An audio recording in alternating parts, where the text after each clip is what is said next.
Eject the warp core. Computer, eject the warp core. I just did.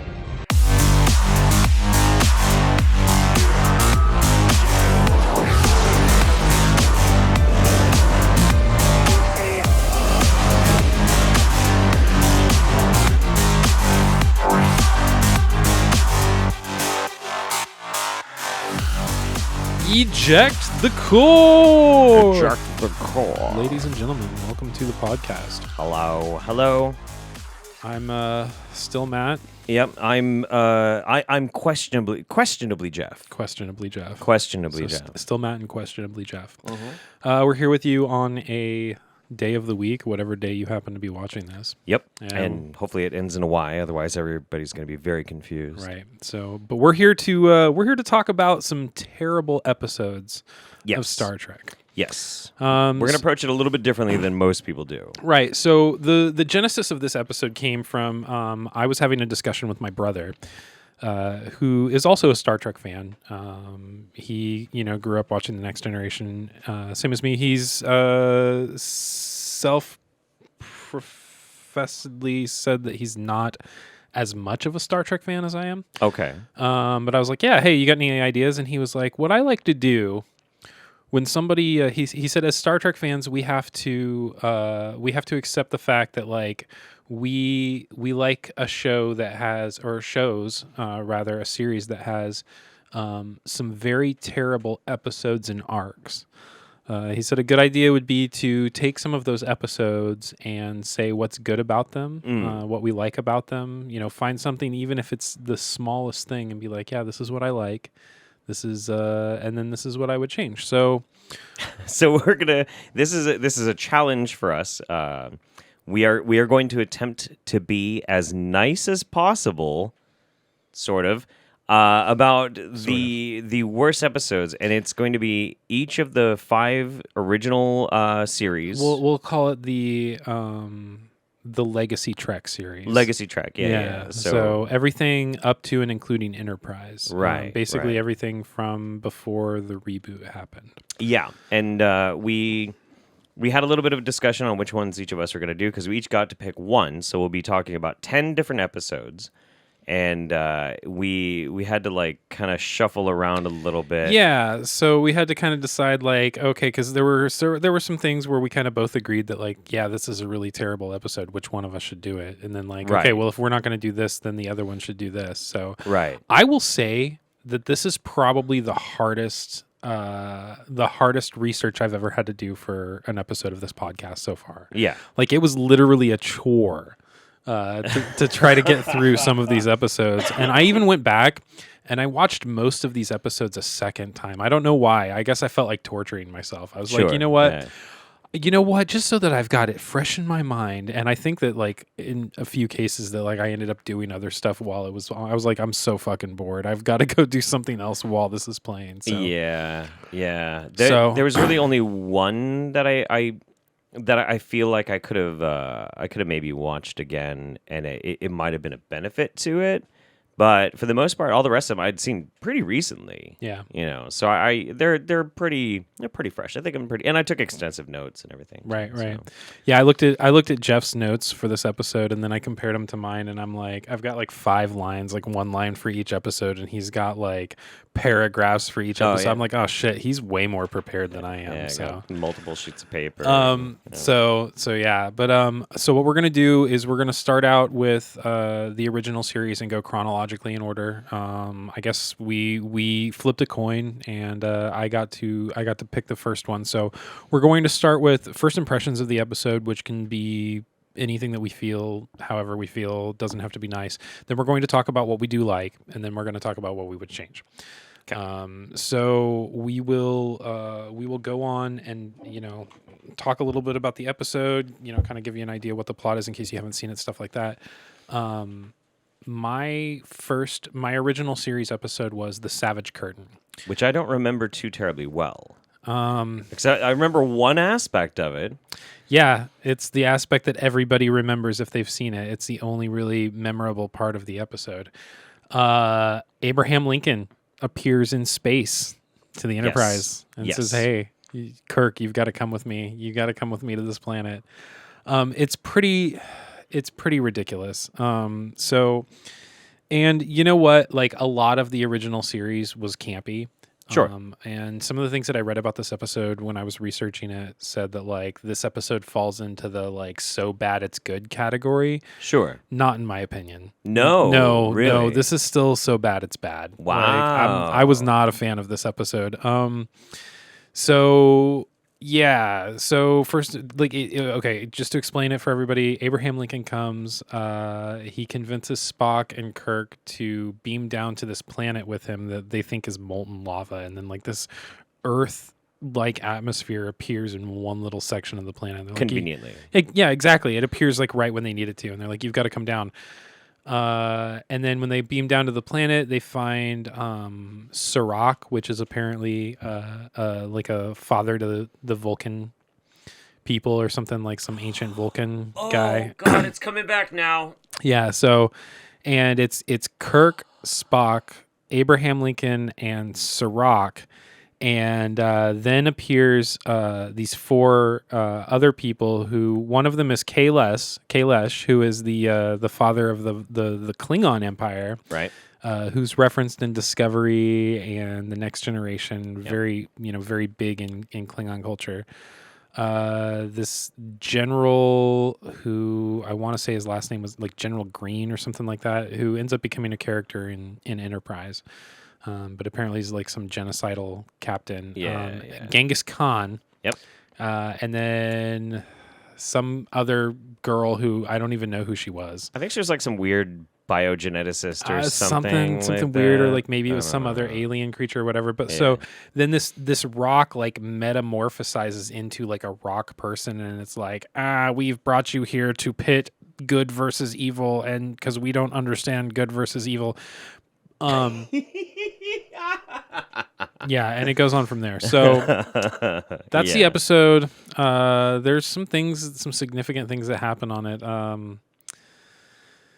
Abraham Lincoln uses a variant of the N-word to describe Uhura on the bridge of the ship. True. And then he apologizes, and she's like, "Why would I be offended by that? We've learned not to be offended by words, or no, we've learned not to be afraid of words. Afraid of words in our century," which I thought was a very poignant line. Sure.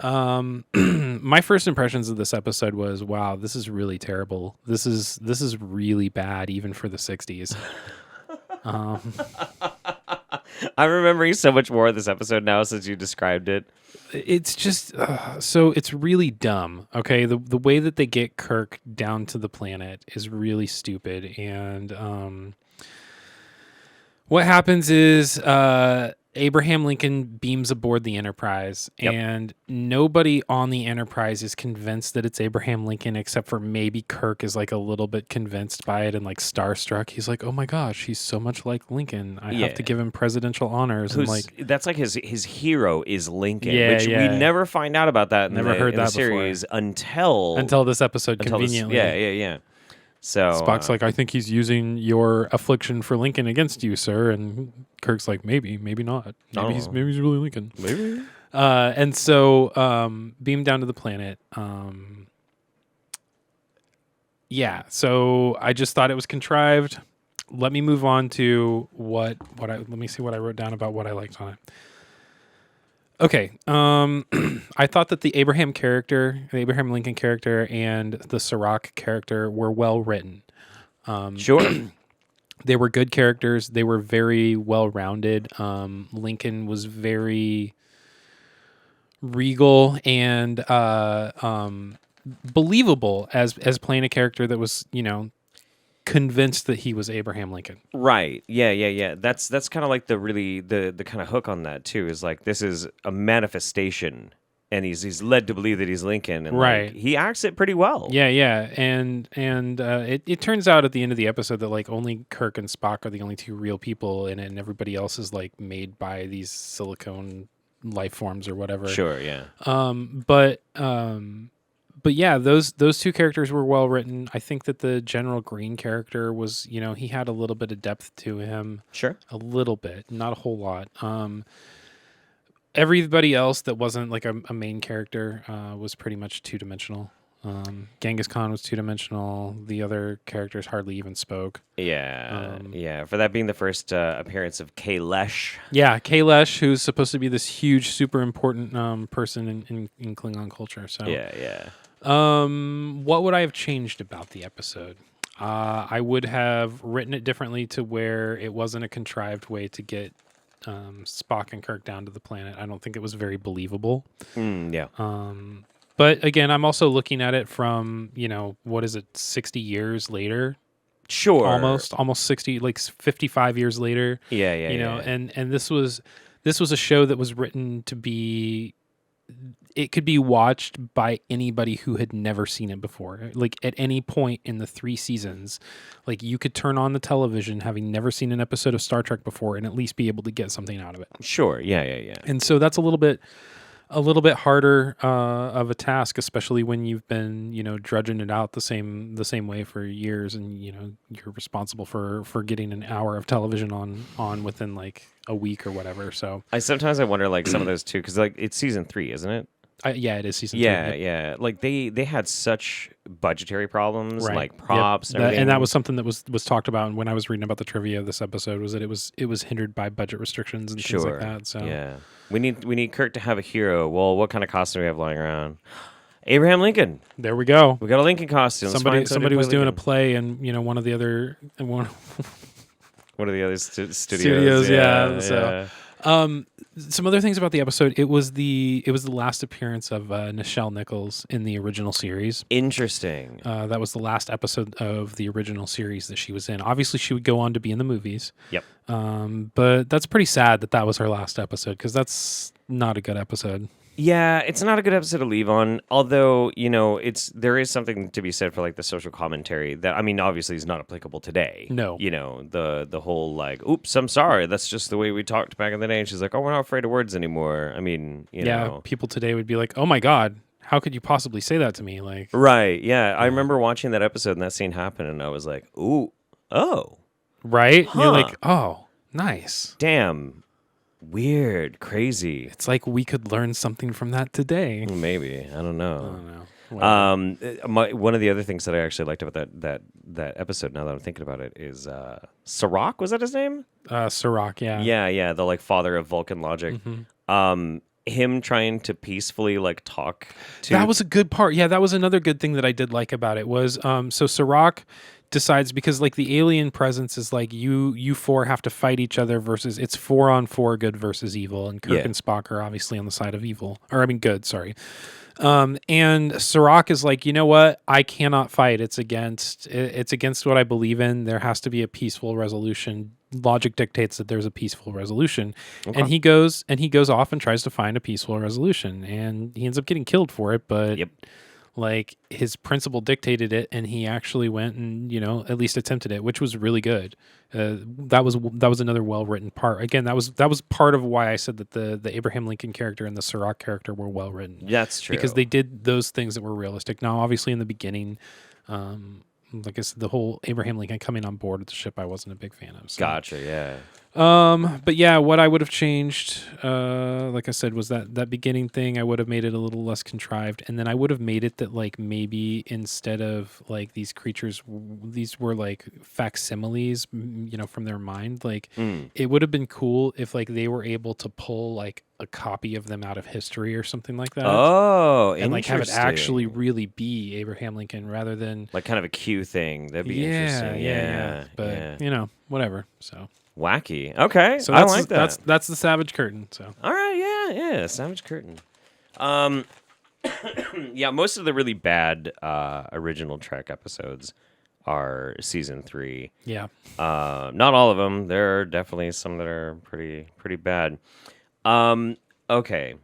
So for my original series episode, I picked This Way to Eden, which is not actually, after I've watched it again, it's not actually my least favorite of Star Trek, the original series, because I did manage to find stuff about it that I really liked. It is, however, still fucking terrible. It is bad. It is bad. So there's a lot of those, it seems. first impressions, I've written down that there's a group of space hippies. They are modern primitivists. They're very like return to monkey kind of shit, right? I'm serious. So, so these are people. They reject things like sterilized atmospheres in spaceships or climate controls. Toilet paper. Probably, yeah. I mean, they're like anti-technology, and they're trying to get to Eden, which is supposed to be this beautiful planet where they're going to live like primitively, and it's going to be great. I heard you have to get through the galactic barrier to get there. No, thankfully, no. That's Shakaru. I thought that they were the same thing. I don't know. Fuck. Who cares? Whatever. Anyway, so probably there's a bunch of Edens, you know. Anyway, so they hijack a cruiser, and they're trying to get there, but they're just gonna fly straight into Romulan space. And one of the dudes who's a cult member is the son of a politician, so that's why they don't immediately get arrested. But like they're diplomatic immunity. Right, diplomatic immunity. Exactly. Do you know who my dad is? You know. Computer, open up a diplomatic channel to. In the middle of this battle, I've got to call my dad, who's an ambassador. He owns a dealership. He's probably at the dealership. Jeez. Their leader is a guy named Severus Snape or something. I don't know. He is a super professor of acoustics, but also everybody who's involved in this cult, they're all super smart. Like all of them, they're like super, super smart. Sure. But they're crazy. Like when somebody is saying things that they don't like, they start screaming, Herbert, Herbert, Herbert, and calling him Herbert, which I guess was like a dig against some dude who was like a staff worker. Sounds like Heaven's Gate or something. It kind of, yeah. This is very Heaven's Gatey. No, it's no like lie. where Heaven's Gate got their inspiration from. Right. So, and they're all like, we are all about the one, and they've got a hand gesture and everything. And Spock knows the works of Severus Snape. So he's like talking to him and like actually gets him to communicate a little bit. And he's like, yeah, I understand and kind of respect them, even though I don't agree, because I too know what it's like to feel alienated. And like that was like a boom kind of dig right at Kirk and everybody when he mentions that. It was interesting. You green-blooded bastard. Yeah. So Severus Snape has some disease. He's like a typhoid Mary. I'm not going to be able to not laugh when you keep calling him Severus His Snape. name is really close to Severus Snape. Damn. I'm not even fucking joking. He's got some disease like a typhoid Mary. So if he goes down this primitive planet, he's gonna end up killing everybody. But he'll still be alive and fine. Probably. But he doesn't give a shit. Right. And neither do they. They're just like, nah, whatever, Herbert. Fuck you, Herbert. We're gonna go, Herbert. Fuck blah blah blah. There's a character in it named Adam. It's played by Charles Napier.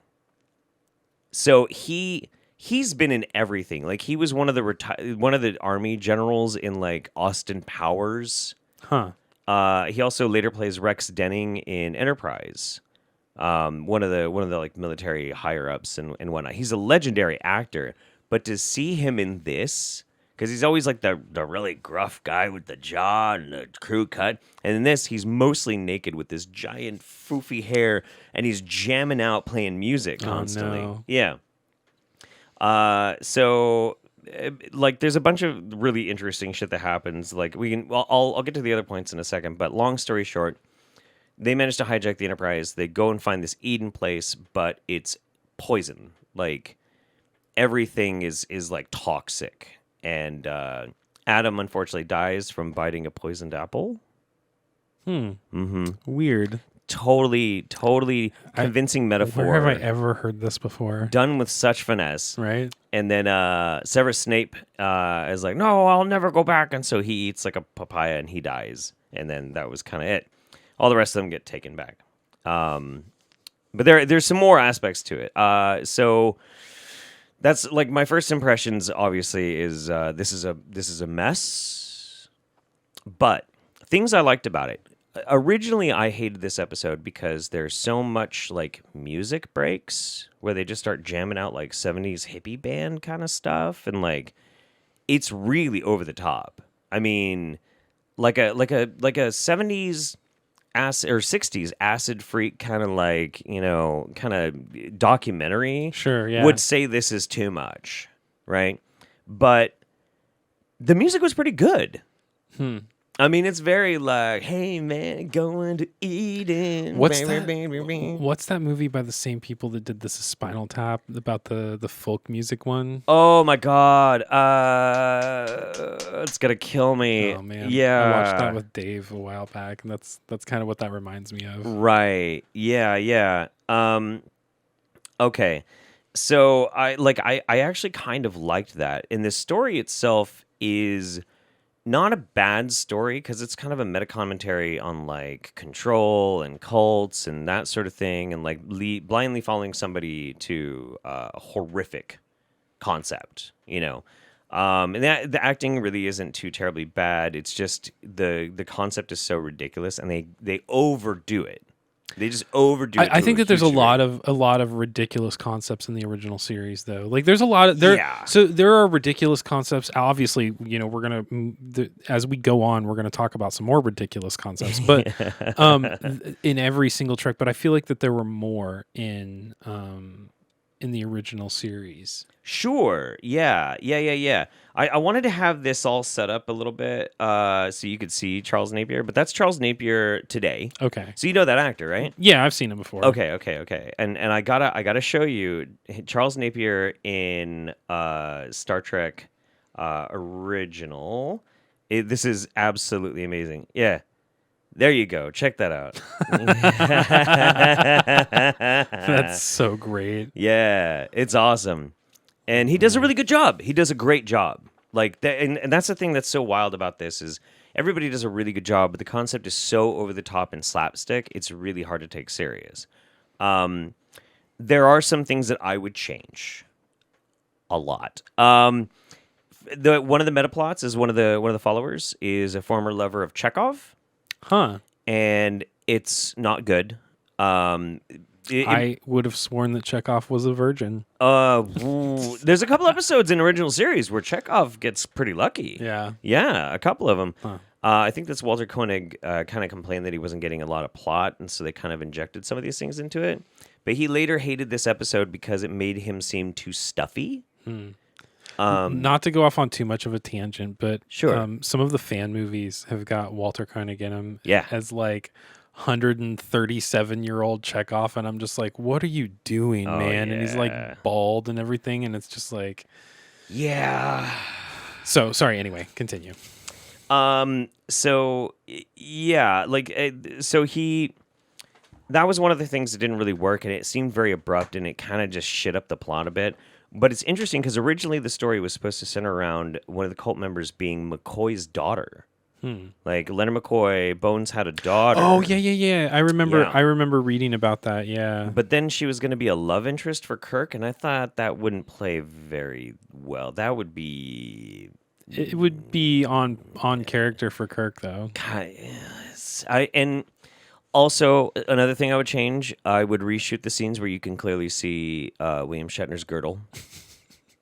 Yeah, there was there apparently in the trivia for my episode, it said something about how it was pretty prominent that you could tell that William Shatner was putting on weight during season 3, and yes, it was bad in this episode as well. Yeah. But one thing I would not change, there's 2 instances of okay, there are 2 instances when they're taking over the ship. The ambassador's son is this alien kid with like purple hair. He apparently can do a version of the Vulcan neck pinch, but he takes his 2 fingers, he comes up behind you, and he pushes them against your neck, and you nut and pass out. I'm not even joking. This is legit. He does it. Like Flex Mentallo. Yeah. Just, and then you're out. So, yeah, that's This Way to Eden. I loved it, and it's awful. Oh, man. All right, so I guess we're moving on to the Next Generation. Oh God, these are the ones I'm not looking forward to. Man, I'm so glad I got this one. It's because you don't want to have the one that I got to talk about. No, I really don't. I'm so like that was my goal, was to not get that. But I mean, like, honestly, these were the only 2 episodes of the Next Generation that were ever up for consideration. Yeah. We didn't even look at, like, there wasn't even like, oh, well, what about this other episode? No, it was just these 2. And yeah. I mean, it's pretty notorious. They're pretty notoriously terrible episodes of Star Trek in general. So if you're a fan of The Next Generation, you probably are going to be able to guess. Yeah. Excuse me. Sorry. My Next Generation episode is Sub Rosa. Mm-hmm. I believe that this was season 7. It's either 6 or 7. Yeah. It's definitely later in the series. And the plot of this episode goes: Beverly Crusher's grandmother is dead. And they're on this planet for the funeral, and it's a colony. It's not It's Earth. a colony, right? Yeah, It's a human colony Yeah. that has been terraformed to look like the Highlands of Scotland. Conveniently. Right. Yeah. Because apparently the Beverly Crusher's maiden name was Howard, and the Howard clan is from Scotland, and blah blah contrived blah blah blah blah. It goes on that Beverly Crusher's 100-year-old grandmother had a 30-year-old lover, played by an actor in his late 40s. Mm-hmm. Yeah. She dude, this is what blows me away about this episode. She reads in the diary before she ever meets this dude that her grandmother was this dude's lover, and her grandmother met him at her great grandmother's funeral, and that he was also her great grandmother's lover as well. And then Crusher's still like wooed by this spoiler alert spirit. Yeah. That was like the lover of her grandmother and her great grandmother. Like, oh man, gross. Yeah. Gross. So my first impressions of this episode were I wrote down one word for each one of my episodes. The Savage Curtain, I wrote stupid.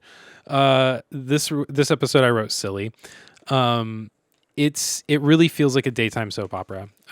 Jeff has a Twitch show where they watch this show called Passions, this soap opera from the early 2000s. Yep. And I said to him before we started recording this, I was like, Sub Rosa really felt like watching an episode of Passions, because there's like ridiculous magic shit going on in Passions, and that's like it ends up being like they end up like finding out that it's some kind of like energy based creature or whatever. But for the majority of the episode, like it really appears that this ghost is magic or whatever. It lives in this magic candle, and it just really felt like a soap opera. Like Crusher's sitting there and she's all like smiling, and Troy comes up and she's like, if I didn't know better, I would think that you were dating someone. And then Crusher just smiles and she goes, now I know you are dating someone. And it's just so bad. It's so bad. But didn't it turn out in the trivia that was like the original? Oh yeah. So the working title for the episode was Passions. Yeah. But I'm pretty sure that this episode takes place before Passions ever started. Yeah. I think just Next Generation. That's just a coincidence, because it Yeah. stopped in like 97 or 98 or something like that, and Passion started in 99. I thought it was 89 to 96, but I might be wrong. I don't know. I don't know. That's not that important.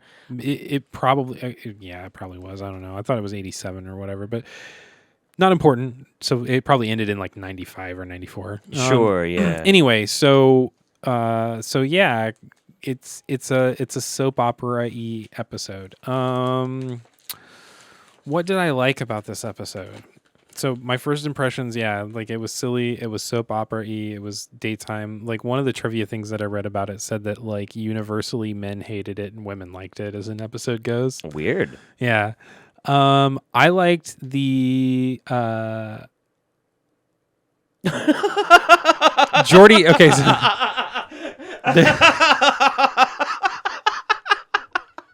no, seriously, there were things that I liked about it. So Jordy and Data, there's like a subplot of them trying to figure out like why there's this power drain on the colony, and there's some good mystery to it, that they're going around like a Scooby-Doo mystery, like trying to figure out where the power drain's coming from. And cool. that was pretty entertaining, as far as the episode goes on a whole.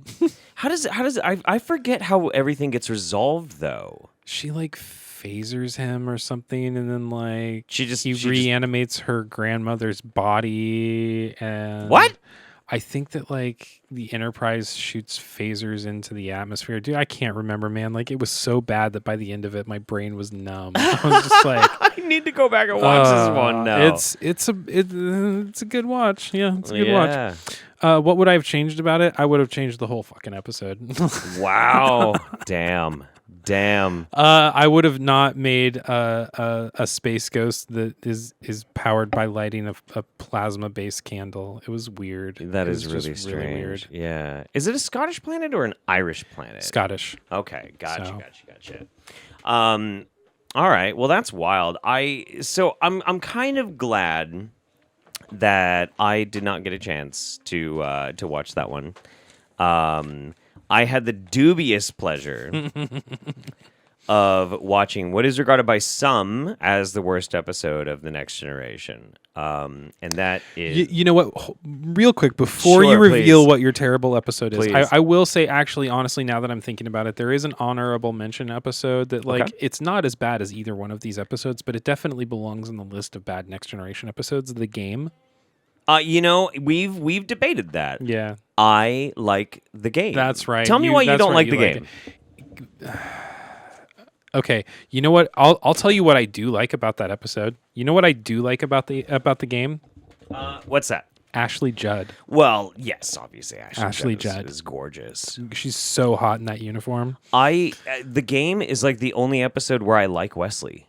Oh, see, that's why I'm like, oh my god, they made Wesley a main character, and like he's got to be responsible for like saving the whole crew and everything, and they're all just like, oh, and it's this, like, I get it, VR, like actual VR can be pretty immersive, and like you Sure. can get pretty lost in it, but like the ridiculousness that like every senior officer or every single person on this starship is going to get enthralled by this like little fucking augmented reality thing that's worse than like the early generation Google Glass. Yeah, it's like the fucking Star Trek version of the fucking hoop game, you know, like those games you used to have as a kid where they're Yes. full of water and you have to Yes, like exactly. push the buttons to Yep. flip the hoop. Yep. Hoop. So- Yeah. All right, but anyway, so Okay. that was our honorable mention episode. I have the dubious honor of discussing Code of Honor. Code of Honor. Now, which one is that, Jeff? Code of Honor. For those of you who haven't seen it before. I don't think this is offensive to say because it is very accurate. This is the Space African episode. Yes. Yep. Yes. Or as I listed it, Space Wakanda. Space Wakanda Forever. Space Wakanda. As Jeff was watching, that's how I knew that he was watching that episode, because I get a text message that says Space Wakanda Forever in all caps, and I'm like, oh man. Yep. Now, it's not necessarily totally accurate because Wakanda in the Marvel and the MCU is like hugely beyond in all aspects of technology, whereas these are what is the name of them? I have it written down here. The name of the race. Basically, they have fantastic Ligonians.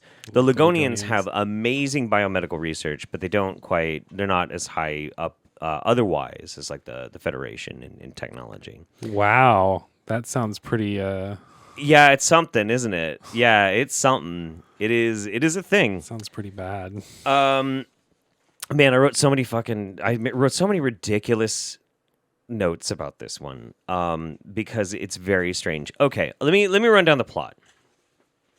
Please do. There is a terrible plague that's happening, and the Federation needs a life-saving vaccine that they cannot replicate for some reason, plot reason, you know. So the Ligonians do have tons of this vaccine, and they're willing to negotiate for the vaccine. And the thing that's really interesting about this, you know what they want in trade for the vaccine? Respect. Huh. That's it. They're just like, come down, talk to us, respect our culture, and show that you respect our culture, and we will just give you this vaccine. Tons of it. That sounds like a pretty good deal. That's a really good deal. And it's interesting because, like, and so... Does that imply that they haven't been being respected in the past? Oh, boy. Probably... Yeesh. Oh, man. So anyway, as it turns out, the Captain Picard has to negotiate certain cultural rules, and then they just straight up kidnap Lieutenant Yar. Now, this is part of their culture. Like, their culture is like a series of like, I will take something from you, and then if you show me respect by asking for it back and showing that you see my strength, then you have shown that you respect my might, basically. This also can be very troubling if you examine it too deeply. Yeah. So, God, this is very tough to navigate with just going off. But when he comes time that he's and Picard does this, so when it comes time for Lutan, I think his name is Lutan. When it's time for him to give back Lieutenant Yar, he says, I feel like I cannot give her back because I am in love with her. This leads his wife to challenge Yar to a fight to the death. And this creates a very strange situation where basically then Yar wins and kills the wife, but they beam her up and they bring her back to life. And then some interesting stuff happens at the end, which I'll get into when I talk about what I like. But basically, Yar does not have to become a bride. Huh. I'm just going to say bride. Okay. I need to talk just a little bit about something I don't like about it before I get into things that I do like about it. Please do. Okay, so this episode is very coming to America. The costume choices are... You know, I gotta say, I think that Coming to America was probably a little bit more culturally sensitive. Yes. The costuming in this is... So I like the costuming because of how intricate and how much detail they put into it. Like, they really went pretty hardcore all out on set decoration, on the costuming. But the costuming is... I'm not easily offended. It's fucking offensive, It's super dude. offensive. It's It's absolutely super offensive. fucking offensive. I mean, I'm just thinking about it. Go, My face is turning red. If you have not seen the episode, go watch the episode and come back and tell us in the comments that it's not offensive. Please. Yeah, dude. We are not easily offended at all. And No, it's like, wow. bad. I don't remember what the actual name of the disease was, but I called it Achilles fever for something, some weird reason. Yeah. Also, some things that are really interesting. This is the first time, and maybe the only time, photon torpedoes are used for a display blast. They kidnap Yar, and Picard's like, they kidnapped my security officer. Shoot photon torpedoes into their atmosphere. Display mode. Display mode. Yes, display blast. A kilometer above the surface. Is that where they shoot a camera with it so that they can watch like a fireworks display or something? I don't know. I don't know. But like, all I could think about is like, okay, you're gonna detonate, these warheads a kilometer above the surface. Like, is there anything like toxic? Right. Particulates? Are you kind of like? And there's a lot of weird. There's a lot of weird in this. I'm struggling. Okay, so just to set the stage for people who don't know, I'm pretty sure that this was the second episode ever. A third. It was the third episode ever. Okay, so first one is Encounter Farpoint, then the Naked Now. Right, the Naked Now, the one that was the carryover from the original series. Yeah, they get drunk and Yar fucks Data. This weird infection afflicts Data too. So it's, right. it's bad. Yeah. But no, it's early on, so it's they were still really, really trying to find their footing. Yes. This is definitely a Gene Roddenberry episode. There's no question about that. Yeah. It is. And there's a lot that's interesting about that, too. Okay. So things that I did like about it. Okay. I have this here. There is good axe juggling, and then someone bumps the camera. It was very funny. This is actually true. If you watch it, like when they first beam down to the planet, there's like some axe juggling. It's great, and then somebody totally like shoulder checks it. They didn't refilm it. It's wonderful. Oh, it's man. very easy to see. There's the first example of Picard breaking with beam down procedures and leaving the first officer on the bridge, which is funny because in Next Generation that was supposed to be the thing. Is like Riker was going to do all the adventures.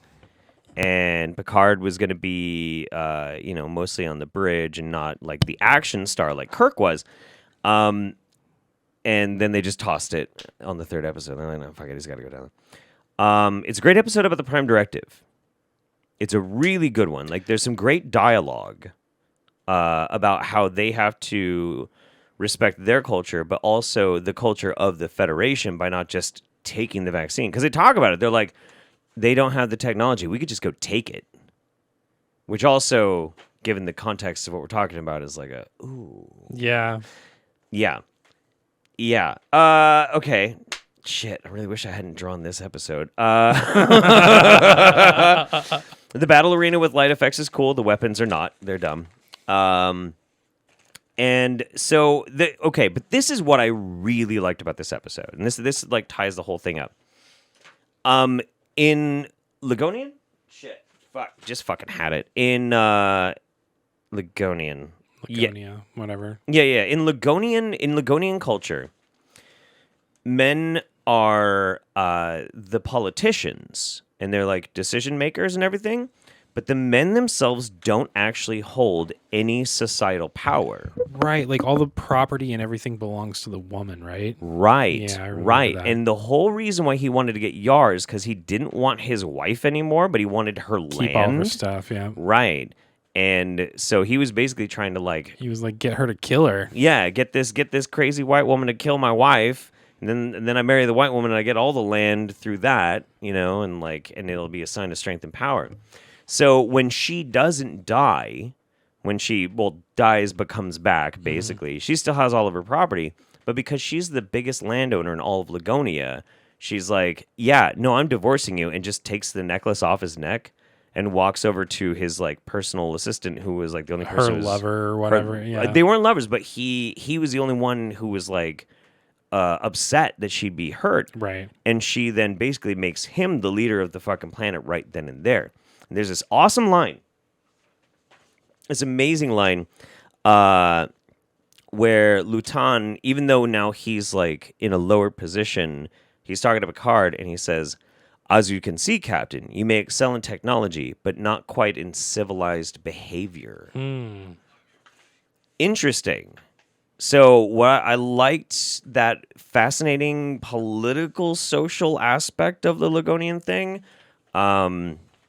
Yeah, that's the thing that I like the most about it. Yeah. Because I thought it was an interesting thing. What I would do better, I would not make Ligonians black.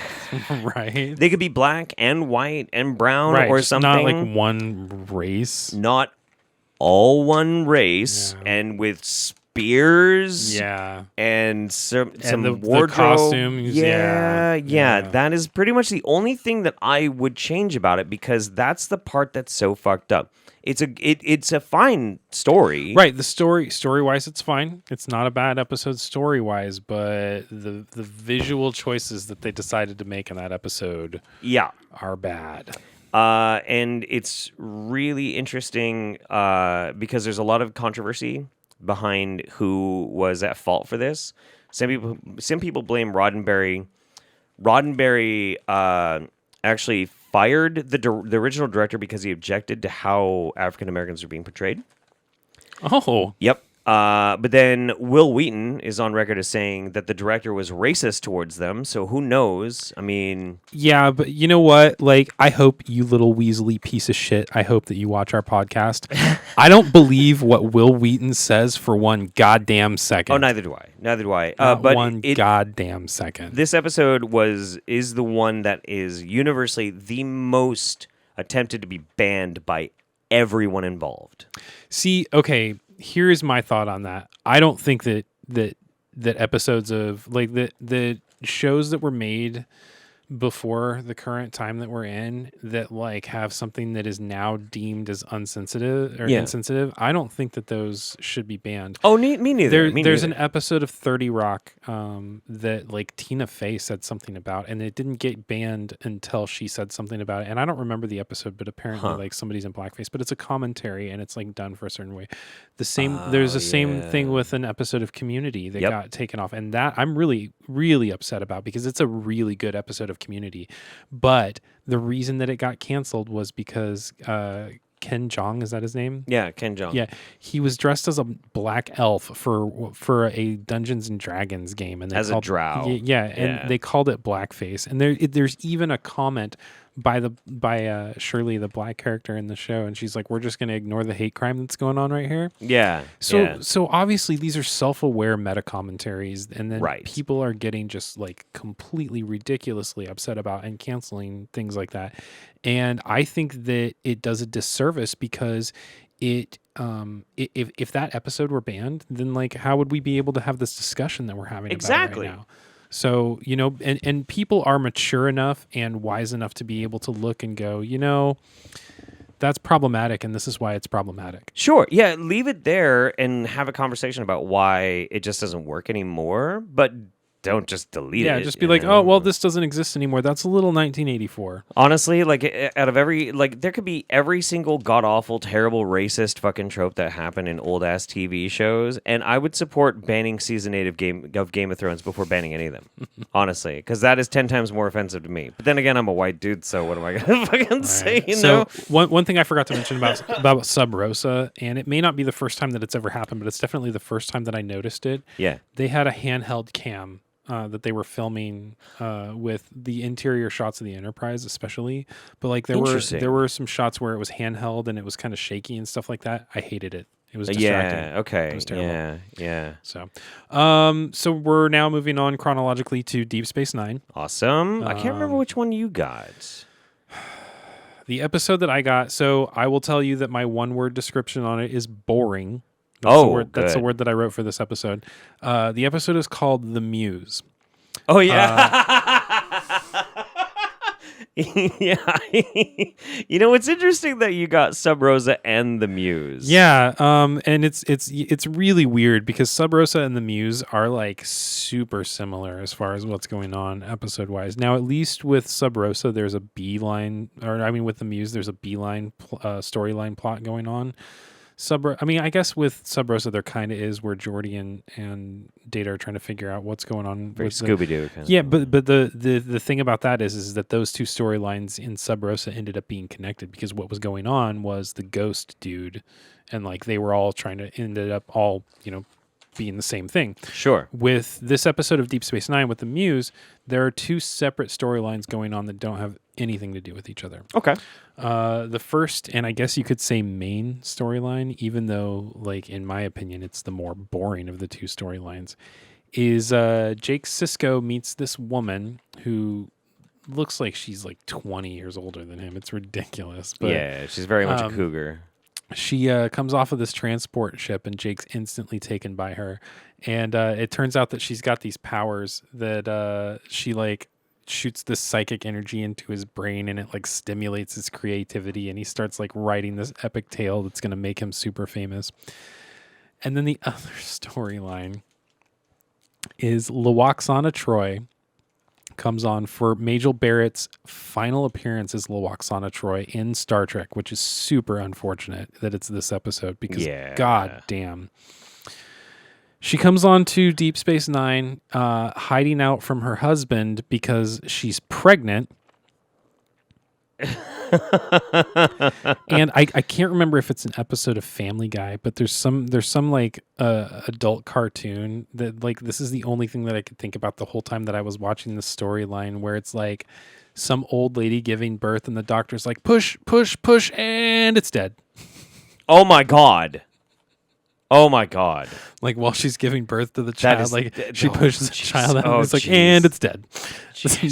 No, oh my god. That's what I thought about the whole time that I saw, like, Majel Barrett in, like, some of the scenes wearing, like, I'm sorry, it's terrible, I know, but, like, oh my god. You're trying to tell me that this woman who is supposed to be Troy's mother, who's got to be in her like late 60s, early 70s. Probably. I don't know about Beta's. Maybe Beta's. Maybe whatever.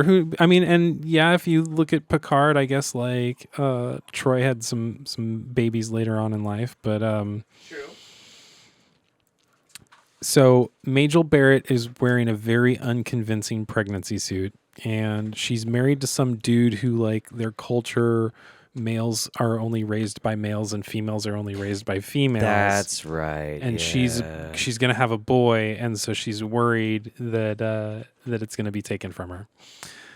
My first impressions of this episode were, God, this is so boring. Obviously, I wrote the word boring, so that was my impression of it. Yeah. The Jake storyline, I don't give a shit about at all. Like, I really don't care. Jake is the worst character in DS9. He really is. Which is too bad because Like, Sarek Lofton and is... you know what? He's I like him more than Wesley.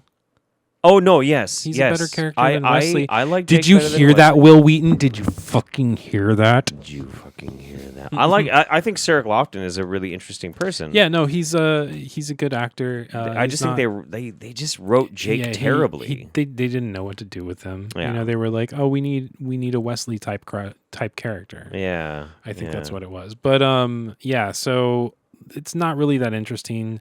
This woman is like psychically feeding off of Jake, and like his nose is bleeding, but he's still like, I got to keep writing. I got to keep going.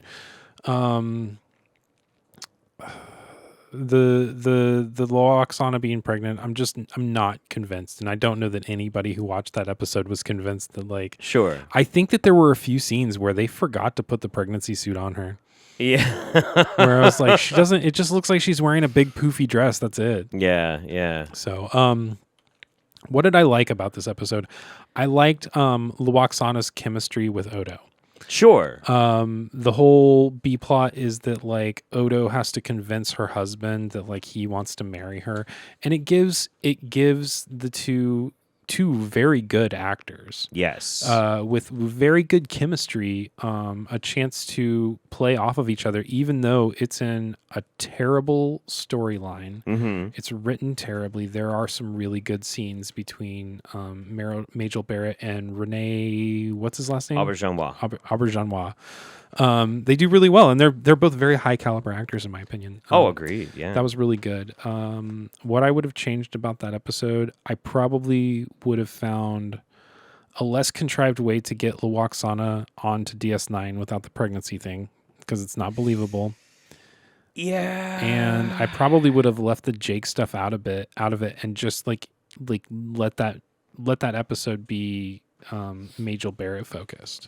That would be cool. I think that would have been a better way to go, in my opinion. Even though, like I said, the whole storyline with what they did wasn't very good and wasn't very convincing. If they would have found a way to get Luoxana onto DS9 and have her have like the majority of an episode with her and Odo, Yeah. I think that would have been really good. Yeah.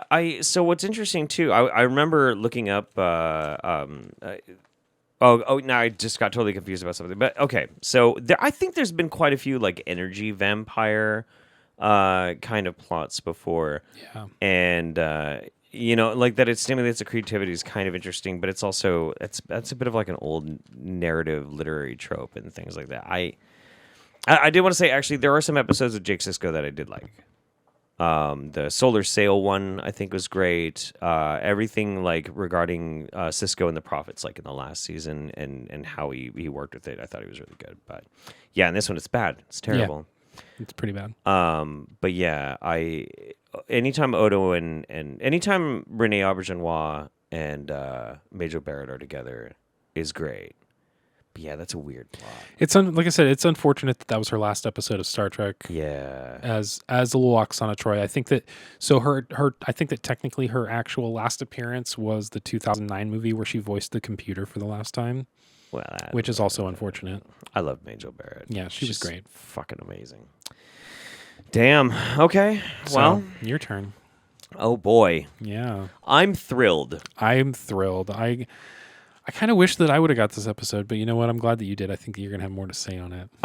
Probably because if I didn't pick this one, I probably wouldn't have picked the Muse. I probably would have picked like the Esri Dax. Oh God, she was the fucking worst. Yeah, I really didn't like Esri Dax at all. Although like she kind of came into her own with a couple of episodes near the end, and I didn't mind her as much. But like when they were shoehorning her into the goddamn show. She was so good in the Mirror episode. No, she wasn't. Oh my God. And I think that a reason that a lot of people don't like her is the circumstances on how she came onto the show. What they did with Terry. Yeah, Terry Farwell. Terry Farwell, is that her name? I can't remember. Yeah, but anyway, Jerry Falwell. No, it's not Jerry. It's Terry. I know. I'm just fucking. Oh, Jerry Falwell was with the 700 Club. okay. Apparently, I don't watch old people shit like that like you do. So I'm old. What can I say? getting up there, old man. I know. So anyway, but yeah, Esri Dax was a bad character. She was. So for my DS9 one, I watched He Who Is Without Sin. This is, I think it's season 5. I think it's season 5 of DS9. It is very strange. It's a pump the brakes episode. Like, there's overarching plots happening with this big giant fucking war, and they're like, but we're gonna go on vacation. This is also known as the Worf Karen episode. This was directed by Rene Auberjonois. Huh. I would say shame on you, but he's sadly passed away, and I love him, even though this is a terrible episode. Was he in the episode at all? No. I mean, if so, maybe like at the very... Oh, you know what? Yes. At the very, very beginning, right as they're talking about how Dax and Worf are going to go on vacation, he's having coffee with Cisco. And that's it. Director cameo. Right. The basic concept is Dax and Worf need to get away, so they're going to go on vacation to Risa, which is a pleasure planet. And they basically decide they are agreeing to take a shuttle roundabout with Julian Bashir, the Doctor, and Jamaharon. Yes, They're going to go to Risa and get some Jamaharon. Yes. So Julian Bashir is dating Lita, the Dobble girl, and she ends up allowing Quark to come with too because he's her boss and that sort of thing. And Worf is right away uncomfortable. Lita's the one who looks like a taller version of Esri, right? Sort of, yeah, a little bit. She's got the same short hair. Chase Masterson, she's absolutely gorgeous, Right. and she played a great fucking character. So already, right at the beginning, Worf is super jealous because Dax is talking to Captain Baudet, a Galamite with a transparent skull. Apparently, it was kind of a running joke in the series. We find out that Curzon Dax's previous host, Old man. died on Risa Oh. because of Jamaharon. Oh, he died during Jamaharon. Yes, I think during- I think I've seen this scene before in like a lot of movies. So basically, like Dax meets up with this old Had a flame. heart attack. Basically, I had a heart attack while getting his brains fucked out by this really hot chick, played by Vanessa Williams, I think. Really? I want to say it's Vanessa. I'll check it out here in a second. And then while all this is going on, and Worf is just getting really uncomfortable, he runs into some people called the New Essentialist Movement. The New Essentialist Movement. Yes. That sounds interesting. Yes. Turning Point Rise Up.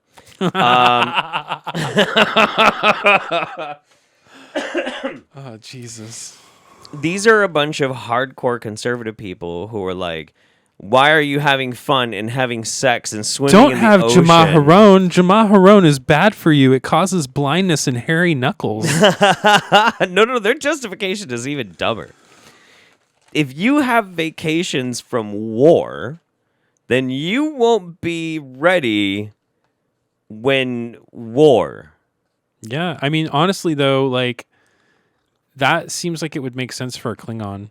Like, I don't see a Klingon going. But it's for the Federation. It's like for the Federation, like they're like, we know you're here to like relax after having been in a brutal, bloody war, but you shouldn't be allowed to. No, I agree. You should Yeah, be they totally absolutely shouldn't. uncomfortable. They should be ready for war at a moment's notice. They should be doing drills, Of course, running around the promenade, trying to get that time down. And basically, like, so because Worf, this is so fucking stupid. I wrote it this way. Okay, so the lady that fucked Curzon to death, after Worf like runs off, instead of like hanging out with Dax, he goes to like this meeting with the New Essentialist Movement to fucking whatever, circle jerk. He comes back and Dax is just hanging out with Curzon's fuck buddy. They're not doing They're anything just wrong. They're just hanging out. No, they're just hanging out. I think just- like Dax might be getting like a back rub or something like Yeah, that. my ex, she told me that. Oh, that no. her and this dude were just hanging out too. Okay, they were making pottery. Oh, Yes, and I wrote it this way. Worf catches Dax and Curzon's killer doing a ghost, and that inspires him to shit up everyone's time.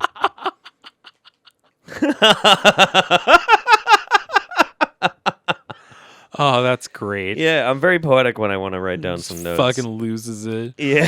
My goodness. So now keep in mind, it's stated that at any given time, Risa is being visited by over 100, maybe several 100,000 people on vacation. Oh, Worf, like Hawaii. yeah, it's a little bit less exploitative, but Oh man. fuck, man. Anyway, All right.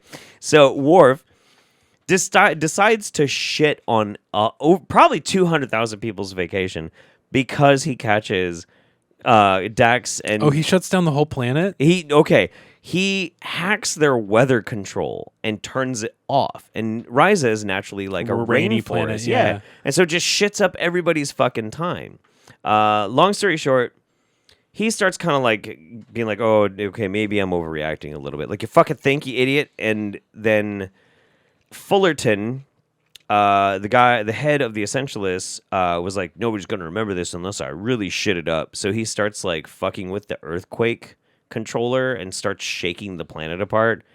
And Worf has to like smack him around. Now, here's the thing. Here's the thing. We finally get an answer for why Worf is such a stick in the mud, because most Klingons are not that much of a stick in the mud. They're actually really boisterous. They're really fun. They like to tell jokes. They laugh. Worf doesn't. So I have a theory on this. Tell me. Okay, my theory is that like, okay, Worf was adopted by two humans. Yes. And he grew up away from Klingons. True. So the only real knowledge that he had of Klingon culture growing up was what he read from like humans. Oh. You know, and so humans are like, oh, Klingons are no fun. They're warriors. That's all that they care about. It's all warrior and honor and everything like that. And so he just grew up like a big fucking grump because like that's what he thought that he had to be. Can I tell you something? Yeah. You should have written this episode. Yeah. Yeah. Is that a better explanation than what? Yes. Yes, it is. Oh, no. Yes. The All reason why Worf is such a party pooper is because he used to play soccer. And he was a braggart. And when he was a young boy, he was playing soccer, and the soccer ball came up, and he and another boy went to go headbutt it. And Worf headbutted the kid and killed him. Yeah. What does that have to do with not having fun on vacation? Not a fucking thing. Not a goddamn... I must Wow. always keep myself under control. Come on, dude. Just the shittiest of writing. Yeah, that's awful. Okay, so things I liked about it. So Julian and Lita are going on this vacation, but they're going there to break up. They are engaging in a Bajoran ritual. Isn't it? Don't they each want to break up with the other one? Yes. And like they don't think that the other one knows. No. They both know. Okay. They mutually agree to go and be supportive of each other as they go to a pleasure planet to go and just have Bang other fun people. and do whatever the fuck they want. Yeah, and like at the end, as they're like kind of getting themselves out of each other's systems, then they can, part amicably on good terms. And it's really interesting. It's an interesting concept. I don't know how well I could fucking handle something like that, but it's interesting. It is also funny because after she breaks up with Julian, she's like, I can finally be honest because there's another guy I've been really interested in, and it's Rom. Ah, that's Yeah, right. And she ends up Quark's marrying like- Rom. She ends up marrying Rom. Yeah, and that's great. Dude, to get dumped. Oh man. That, you know what? Like that has a similar sense of like that resonates with me for a certain reason. I'm not Yes. sure why. Yeah. That resonates so hard with me. Yeah, I know. That's strange. It's strange. I wonder why. Dude, I got Lita dumped me for Rom. Anyway. Yeah, so that part is really no, cute. no. What's Quark's grandfather's name? That'd be more accurate. Quark's grandfather? I'm just kidding, dude. This is fucking. I don't know. Anyway, Wait, I have it right here. The guest star, that was, yeah, it was Vanessa Williams. It was 100% Vanessa Damn. Williams. I loved Vanessa Williams in this. She was great. One of the things that I actually really liked about it. So, she's the main Ryzian person that we're talking to, and Dax is like, well, why don't you guys tell these stuffy assholes to just fuck off? And she's like, well, it's the Ryza way. They're enjoying themselves. Who am I to tell them to not enjoy themselves? Whatever, leave them alone. damn. That was cool. That's pretty good. That's yeah. a cool philosophy. Mhm. You want to enjoy yourself by being a stick in the mud? Enjoy yourself by being a stick in the mud. Right. Things that I would change about this episode. Well, okay. It's one thing if Worf is going to act out and be an asshole and an idiot, but the idea that he fucks up like 200,000 people's vacation, it's too much. It's pretty unrealistic for somebody who's all about duty. well in that high caliber of a Starfleet officer as well. Right. Yeah, it doesn't make any sense at all. Now, if he just kind of like fucked up, like he got jealous and he just kind of like fucked up this small like area of Ryza or something like that, that kind of makes a little bit of sense. Only if the payoff is that he does kind of relax. At the end of the episode, I guess they go skinny dipping or something, and that's kind of something, I guess. It makes it all better. No. No. It's not enough. Oh. Because it provides no actual character growth and development. If you're going to have somebody get that low and do something that embarrassing, it needs to bounce back. Also, this is a Federation fucking planet. He sabotaged the weather grid on a Federation fucking You'd planet. think that he would be court-martialed for something like that. Probably imprisoned. Yeah. Yeah, it just doesn't make a whole lot of sense. So, like, the whole script needs like a complete fucking rewrite, and the whole plot of it is just bizarre. But I like things that are set on Ryza because it does give you like a different perspective, and it is kind of interesting. Also, I would have put it at a different point in the series, not in the middle of the war, Right. because it's very jarring. Yeah. But yeah, that was let he who is without sin. Yeah, boy. Oh man. Yeah, this is. All right, ladies and gentlemen. So that brings us to the portion of the show where we're at Star Trek Voyager now. We're actually, this is going to start a trend. Aside from your Enterprise one, this is going to start a trend. We have 4 more episodes to talk about. 3 of them have to do with funky genetics. Like H.P. Lovecraft style. Sort of, yeah. All right, let's do it. So my Voyager episode was titled Threshold. Yes. My one-word description for it was ridiculous. Because I don't know how else you describe this episode. So... Fan fiction. Fan fiction, Jesus, yeah. Non-canonical. That's how you describe this. Erased from... this is the one episode of Star Trek that needs to be erased, I think. Even Kate Mulgrew is like, yeah, I don't like this episode. Yeah. All right, so Threshold is an episode about Tom Paris is trying to break the Warp 10 threshold. Mm-hmm. So that he can get Voyager home instantly. And the episode starts out, they're in the holodeck. And they're simulating everything, and then they're going through and they're trying to figure it out, and they simulate it successfully, and Janeway gives them the okay to go ahead and do it. And before she does, Tom Paris, so like the doctor does a medical examination on Paris and finds that there's like a 2% chance that he could have like a brain hemorrhage and die during the test flight. Right. And Janeway comes to bring this to his attention, and Paris flips out like a little bitch. Yeah. He starts going off about how like his dad told him that he was special, and everybody said that Tom Paris was going places, and he's like, and this is my chance to do something meaningful, and my dad said I was a special little boy. Not like, flying to the other side of the goddamn galaxy isn't special. Right. Or anything. Not like It's gonna being be... the fucking pilot of a ship from the Delta Quadrant means anything. But Yeah, so Okay, all right, sorry. Janeway gives him the okay to do it. He says he wants to take the risk. He breaks the threshold. There's a big party. It's all this great everything, and they're trying to figure out how to make it, applicable to Voyager. And then he takes a drink of coffee, and that's where like everything starts to metamorphosize from that point. Spiral dangerously out of control. Yeah, it goes off the rails at that point. So it turns out that crossing the warp 10 threshold makes it to where you are every place at once in the entire universe. It's a concept that they had earlier on in early Trek, that like warp 10 is so fast. Yeah, you're basically superpositioned, and right. Yeah, you can't navigate, and it's you can be at any point, so that's why you can. They don't go too deep into right. it. They don't really explain it very well. So this basically starts a hyper evolution in Paris, where he starts evolving into a salamander.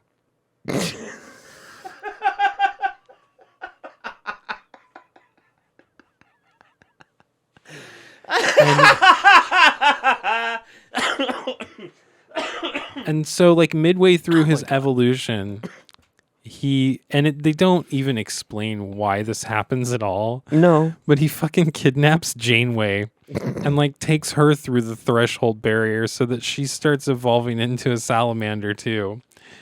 And then they have little salamander babies. And it turns out that the doctor says, oh, they're actually experiencing hyperhuman evolution. This is what humans will naturally evolve into someday. You hear that, folks? Fucking salamanders. Someday we're all going to be salamanders. We're going to be salamanders someday. Can't wait. Something to look forward to. I always felt kind of salamandery. I was feeling a little salamandery this morning. If I don't have my coffee, I'm a bit salamandery. I woke up just feeling salamandery. Okay, all right. So trying to get serious about this here. Yeah, this is a serious episode. So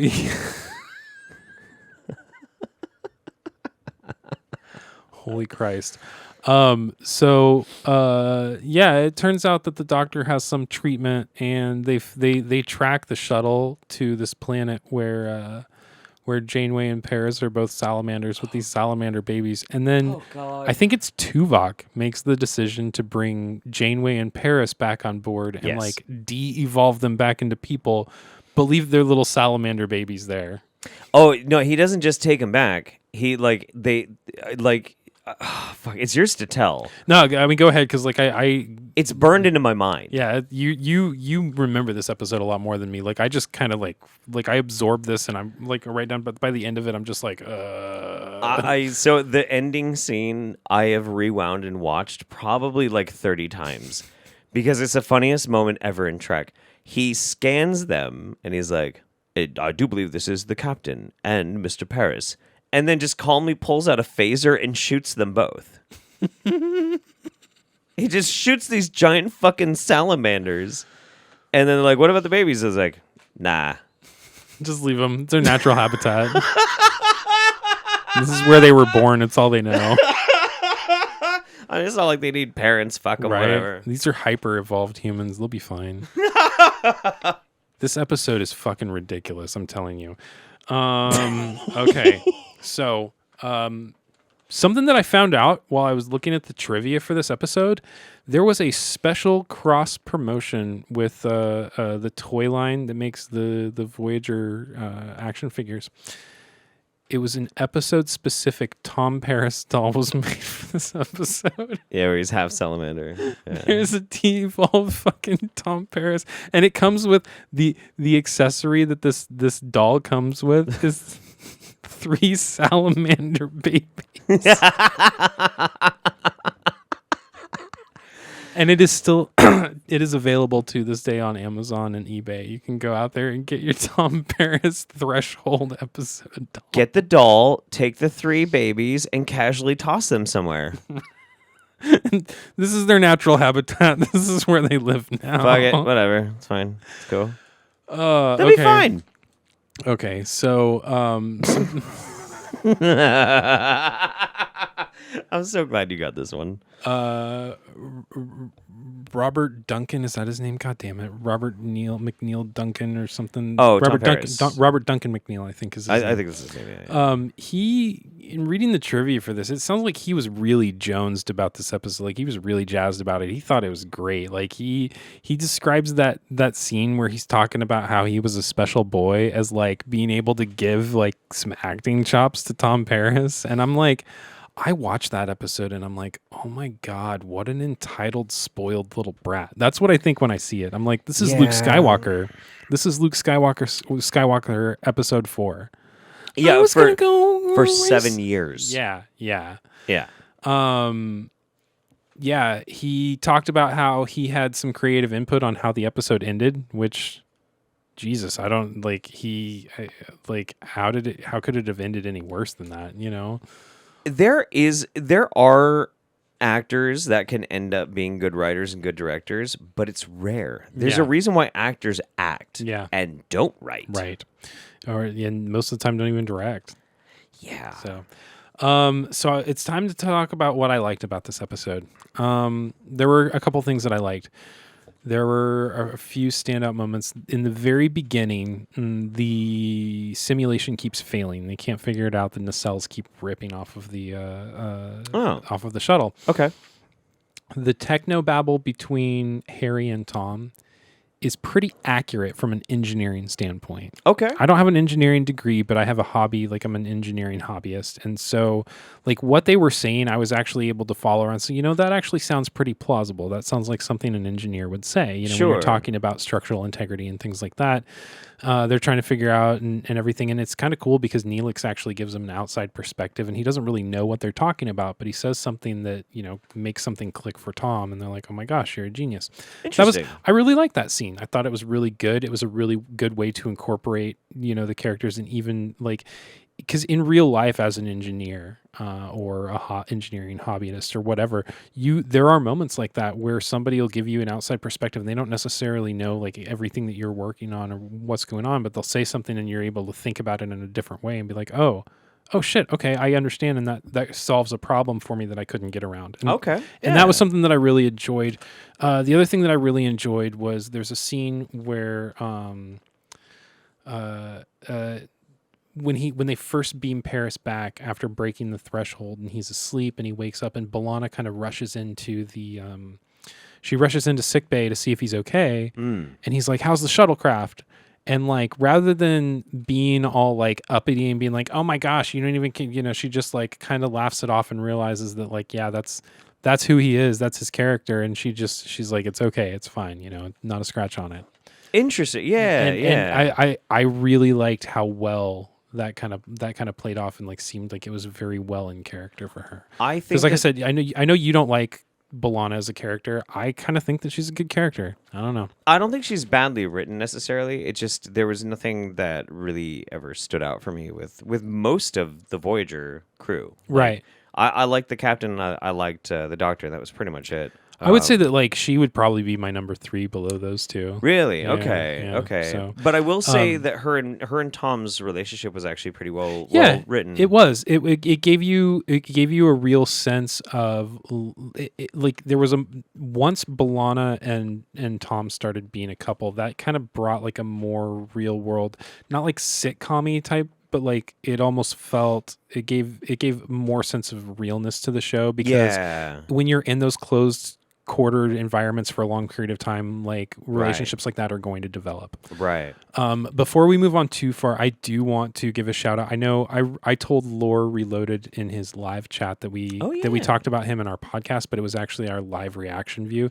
So while we're doing one of our long form podcasts, I do want to give another shout out to Lore Reloaded. Yeah, he's fantastic. Please go check out his channel. He did a video. Like I said, I wanted to bring it up while we're talking about Voyager. He just recently released a video about Lon Suter, the character from Voyager who was one of the Maquis who was a psychopath. Yes, that's murdered one a of bunch my of people. favorite characters. Yes, he did a whole long form video about his redemption arc and the breakdown of the episode where he's got to retake Voyager. Yeah. Fantastic video. I haven't watched that one yet. I'm going to go watch it so today. good. Yeah. So I just, like I said, I wanted to give another shout out to Lore Reloaded. I do a lot of researching other people's YouTube channels, just listening to what other people say when I'm doing research for the podcast, not stealing anything from anybody like that, just trying to absorb as much information.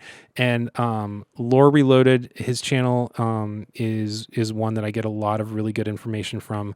Another really good source of Trek information that's more on the technical side is Junk Ball Transmissions. And yeah, that's really good too. I do want to say that if What Culture's Star Trek channel, Trek Culture, keeps stealing video ideas from us, I'm gonna come after you. So we ranked the Star Trek movies way before you guys did. Okay, that's all I wanted to say. Jeez, and nobody's ever done that before. Right, it's never happened. That was my idea. Off the block, bitch. All right. So anyway, that was my commentary on what I think is one of the campiest, ridiculous episodes of the next, or of any episode of Star Trek set past the original series. I love it. So, your turn. All right. So oh boy. So my Voyager worst of episode. I need to preface this a little bit real quick before I get into it, because I had a knee-jerk reaction to this question. What is the worst Voyager episode? Threshold, of course. Right. But then the second choice that I had was Tuvix. And I decided not to pick Tuvix. Here's the thing, no. Tuvix is not the worst episode ever. No, it's a great episode. It is a fantastic episode because it is a philosophical episode. Yes. And it is a body horror episode. Yes, it is Cronenberg as fuck. It's so many things. Like, it's a great episode, and it makes you think, and it makes you go, holy shit. Yeah. And the hero of the show, the series, makes a moral decision that some viewers are not going to be okay with. Yeah, I like, and so that what's fascinating, and this is the reason why I didn't pick it, is because, I mean, the concept is pretty ridiculous. The execution is like, I don't even want to say the execution is bad, because it's not. Like, the actor that they got to play Tuvix Does a really good job. The real super fast, the transporter accident blends two people together. And so the question is, like, you know, what's the morality of splitting them apart? This is now a totally new person. Not to keep plugging him, but I think Lore Reloaded has a video about that as He well. does, yeah, and it's fantastic. Yeah. It's fantastic. He's really good. You And should go check him out. like, I had to ask myself the question, like, if I was in Janeway's position, you know, what would I do? And I don't know. I don't fucking know. That's the whole point of the episode, is that you don't know. You're like, holy shit, what would I do in that situation? Would I be able to make that choice? Would I be able to make the same choice as her? Would I be able to make the other choice? Would I be able to live with myself? How would I be able to live with myself? Exactly. Yeah, it's a super philosophical episode. And because and of that's, that, you know what? Things like Tuvix, episodes like Tuvix are what's missing in Star Trek now. I would agree. I would absolutely agree. There's nothing thought-provoking about the majority of what I've seen since Kurtzman's taken over. I don't want to get into a Kurtzman bashing episode. We've got plenty of episodes that we'll be able to do that with. So. Sure. But yeah, and that's why regardless of the fact that I can make Tuvix jokes all fucking day, it's actually a good episode. It is. Yeah. It's a really good episode, and it sticks with you, and for that reason alone, I actually think it's a fantastic episode. I agree. I think it's a really good episode. I think that it's a really messed up episode, but I think that's what makes it a really good episode. Yeah. So yeah, let's talk about favorite son. Favorite son. Yeah. Who would the favorite son be? So then in the history of Star Trek, I think that there has never been a character that has been more shafted than Harry Kim. I mean, name one. Like Malcolm from Enterprise gets kind of close. Yeah. Kind of close.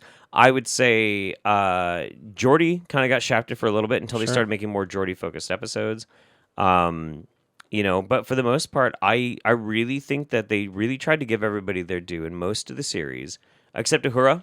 Actually, they didn't have a whole lot of Uhura-focused episodes. Yeah, the original series, yeah. We could blame that on a lot of different reasons, right. But Harry Kim, they kept trying to, and every time they did, it was fucking bad. I don't think he was very well liked as far as the fans go. Garrett Kim is not a bad actor. He's not a bad actor, but like that character was just kind of bland and boring. Yeah.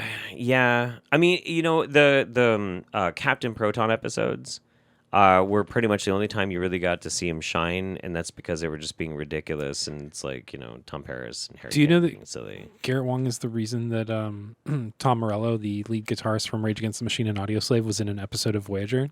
He was in an episode of Voyager, really? Yeah. He actually, Janeway walks past him as a crew member in blue, in a blue uniform. No shit. And she's looking like she's on a lower deck and she can't figure out where the turbo lift is. And he's like, the turbo lift's that way, Captain. That's Tom Morello. Yeah. I remember that episode. Yeah. No shit. Well, Yep. how does Garrett Wang come into that? So the music video for Sleep Now in the Fire, which is shot on Wall Street, where Michael Moore gets arrested. Yeah. Garrett Wang is in the crowd. Really? Yeah, in the music video. Huh. Yeah. So him and Tom Morello know each other. Yeah. Really? Yep. Fascinating. Yeah. But yeah, like Garrett Wang, you deserved honestly better writers like doing something with your character, because I agree. I think that like the ongoing gag about how Harry Kim got like it's funny that Harry Kim got shafted. It's not really funny that Garrett Wang didn't really get much of a chance to excel. Right. And actually that plays into this episode specifically in a really big way. This is sometimes called the incel fantasy episode. Yep.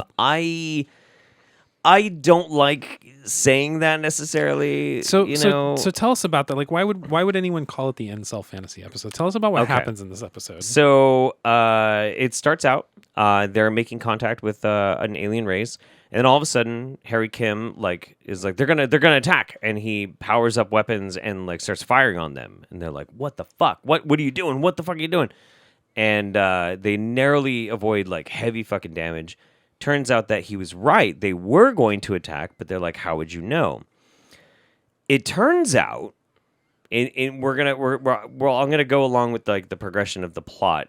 Turns out that apparently Harry Kim is not actually human.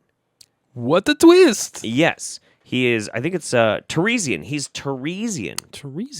Teresians apparently go out into the universe and they seed other planets with their zygotes, basically, and they're brought to term by other races, and then eventually they will transmogrify into a Teresian, and it will give them an instinctive, genetically coded urge to come back home. And the people that he fired on are like their mortal enemies or some shit like that, right? So they go to this planet, and they're very welcome. And the planet is full of beautiful women. Huh. And they all desperately want to fuck Harry Kim. Weird. Because apparently there are not very many males of that species. They're very rare. So he is very heavily sought after, and everybody's taking care of him, and everybody's lavishing love on him. And finally, Harry Kim is gonna get his due. nut. Yeah, he's gonna sow his wild space oats. Yeah, sow that seed. So what's fascinating about this, though, is like this means that Harry Kim is a starseed. Yep. For there's a common thing with like wingnuts that will make YouTube videos where they're like, I'm a starseed, actually. I'm born from the stars, but reincarnated in a human body, but I'm an alien. And I was sent to Earth to send you all a message. I think the Tool has a song about that. Yeah. Okay, so to keep going with this a little bit, as it turns out, this is not true. Right. Instead, Harry was accidentally infected by a virus that on a away mission like pretty close by, and actually that's how they get the males, because they don't produce males at all anymore. And when you get there, they then engage in a ritualistic ritual. Wow, that was a good Ritualistic ritual. Yes, where your three wives that you get to pick out like tie you up in bondage, and everybody bangs wooden sticks together, and then they take you off to have sex. But they don't have sex; they actually suck your body dry and harvest almost your entire body for genetic material to impregnate as many of them as possible. Nice. No. That's terrible. That's bad. Yeah, it's only bad because like they didn't actually get a chance to do this to Harry. Ah. And so, okay. All right. So, I'll get to that in a second. And so the plot is foiled and Harry escapes and like blah, blah, blah, whatever. That's the reason why there was the aliens that were attacking is because they know that this is how this happens. Right, they didn't want. Yeah, and they're like, no, we're not gonna allow this weird culture to be like going out and infecting more species. Like, no, that's fucked up. Sure. So things that I liked about this episode. Well,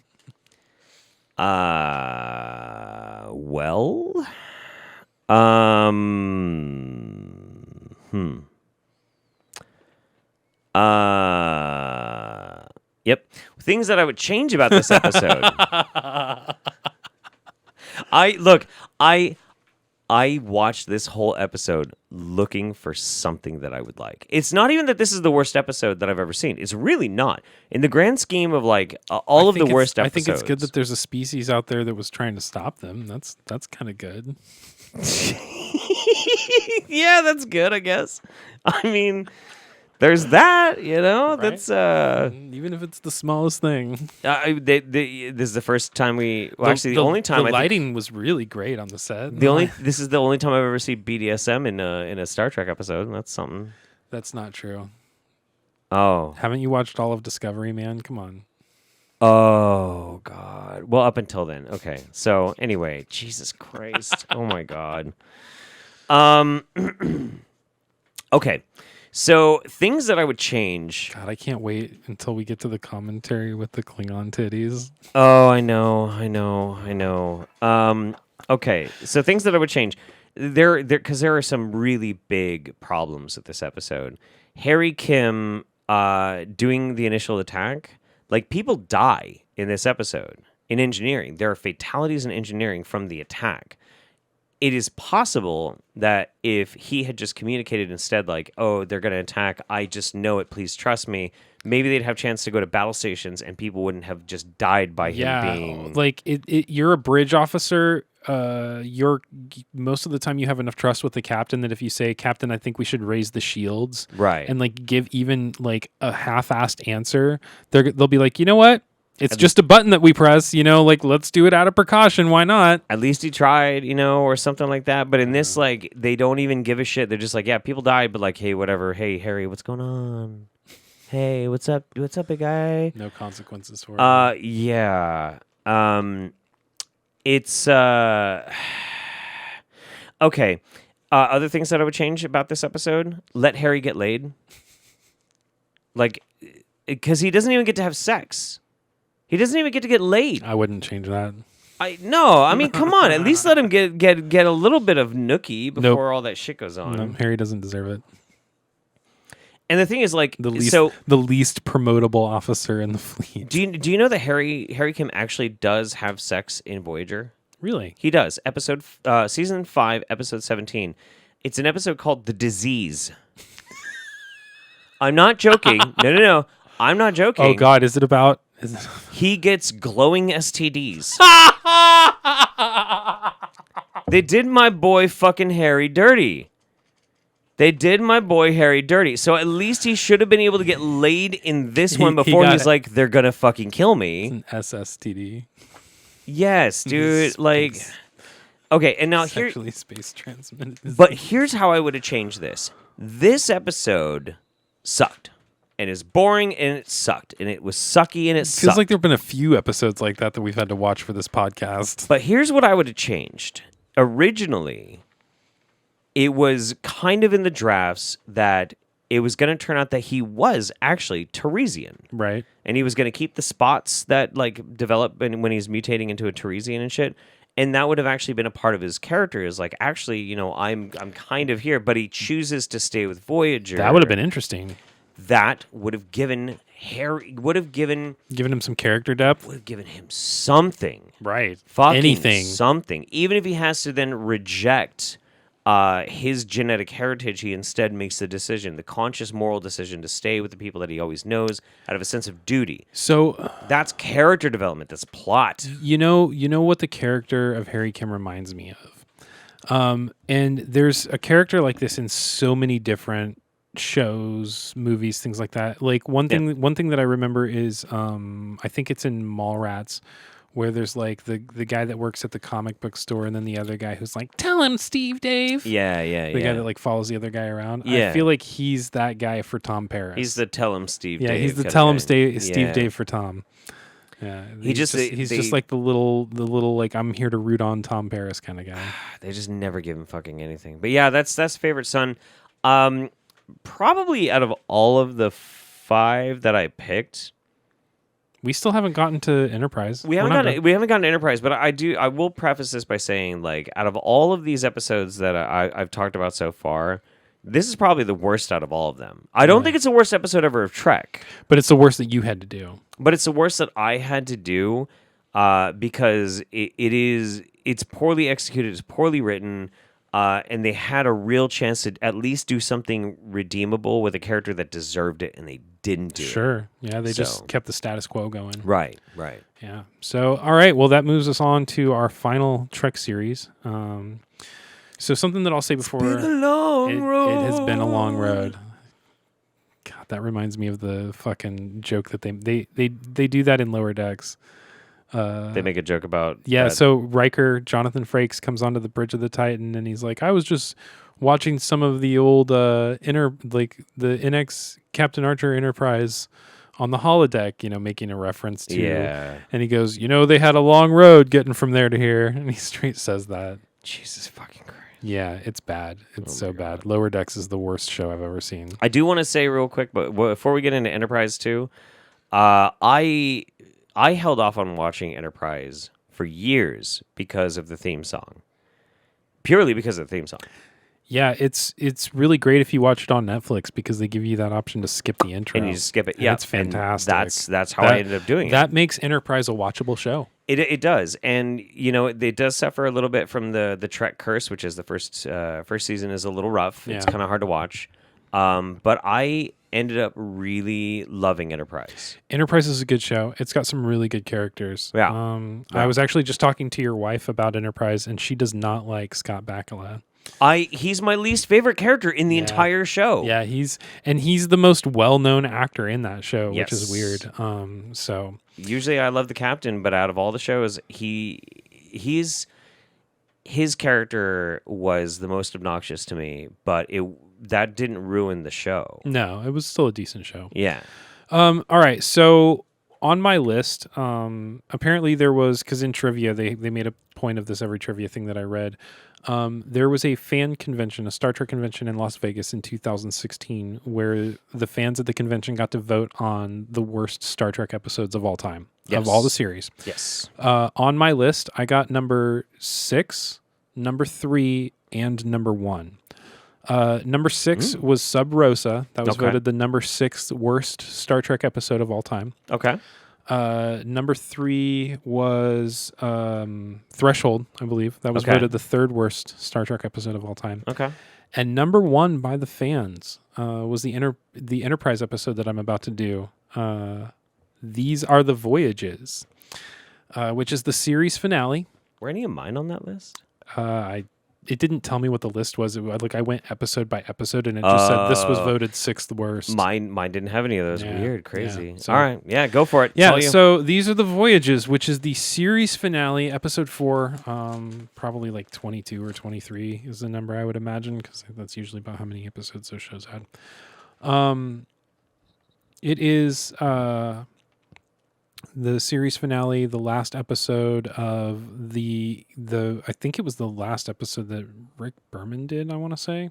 I think so. Yeah, I think he was Pretty done with the that's series it. after yeah, that. Yeah, that was, which is unfortunate because I think that he did a really great job taking over after Roddenberry died and everything like that. There, people have things to say about him. I thought that he was a good showrunner, a good producer, all that good stuff. So, So the story goes, These Are the Voyages takes place. It's a split episode in a way.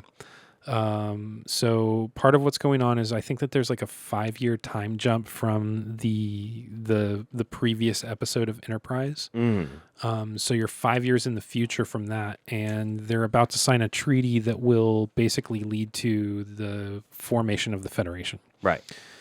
And so we're going along with that storyline, but we also find out that what's going on is we are watching this in the holodeck as Commander Riker is actually on the Enterprise D. Right.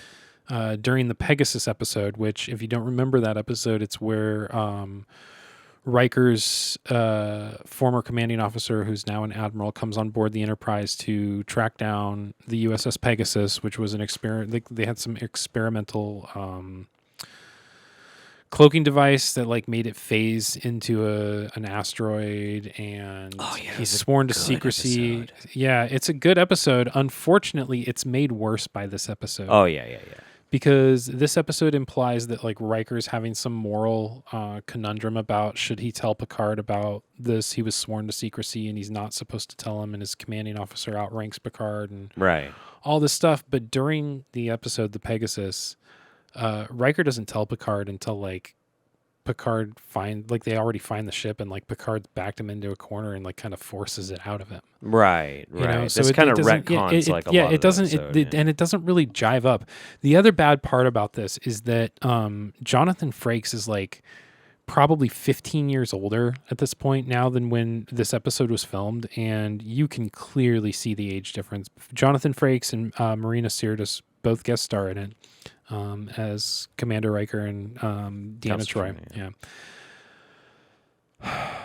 Okay, so the Enterprise episode, they're trying to go to sign the treaty, but an Andorian who they know, and I can't remember what his name is, but he's played by Jeffrey Combs, who is a longtime Star Trek actor, very well renowned.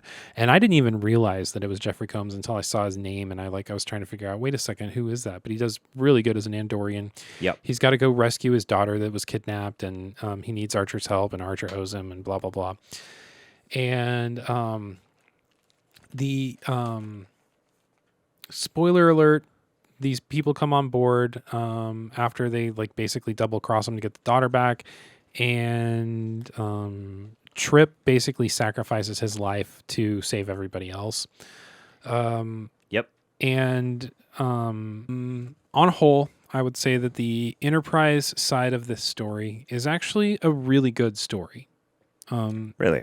Yeah, I would say that like if it were just a regular episode, about like not going to sign the treaty necessarily, but like Captain Archer having to repay a debt and like going to get the dude's daughter back, and It's then very Enterprise. yeah, it's a good story on a whole. My one word, because I wrote one word for every episode, my one word for this was disappointing. And I think that is the main reason that it's voted the worst Star Trek episode of all time. Explain that one. Is because this episode was a series finale. This was the very last episode of this show. And to make it basically just Riker watching on the holodeck of some events that took place really cheapened that. Yeah. And I think that that's what really I think that that's the core of the disappointment for people, that they just really didn't like that. And like I said, not to mention that Frakes was a lot older, and it was pretty visible. Like it wasn't viable that it was taking place when it was supposed to take place. In my opinion. Yeah. You know what's fascinating about this one too is like, so if I'm not mistaken, they did not expect to be canceled. No, they knew that this was the last episode. They knew that this is the last episode, but like I think they started season 5 with not knowing it'd be canceled, or no, I'm pretty sure that because the producer said that like they feel like the last 2 episodes that happened before that were the actual series finale. Oh, interesting. That this was supposed to be just kind of like a send off to Star Trek in general. Because it's weird because like you kind of get into the temporal Cold War a little bit.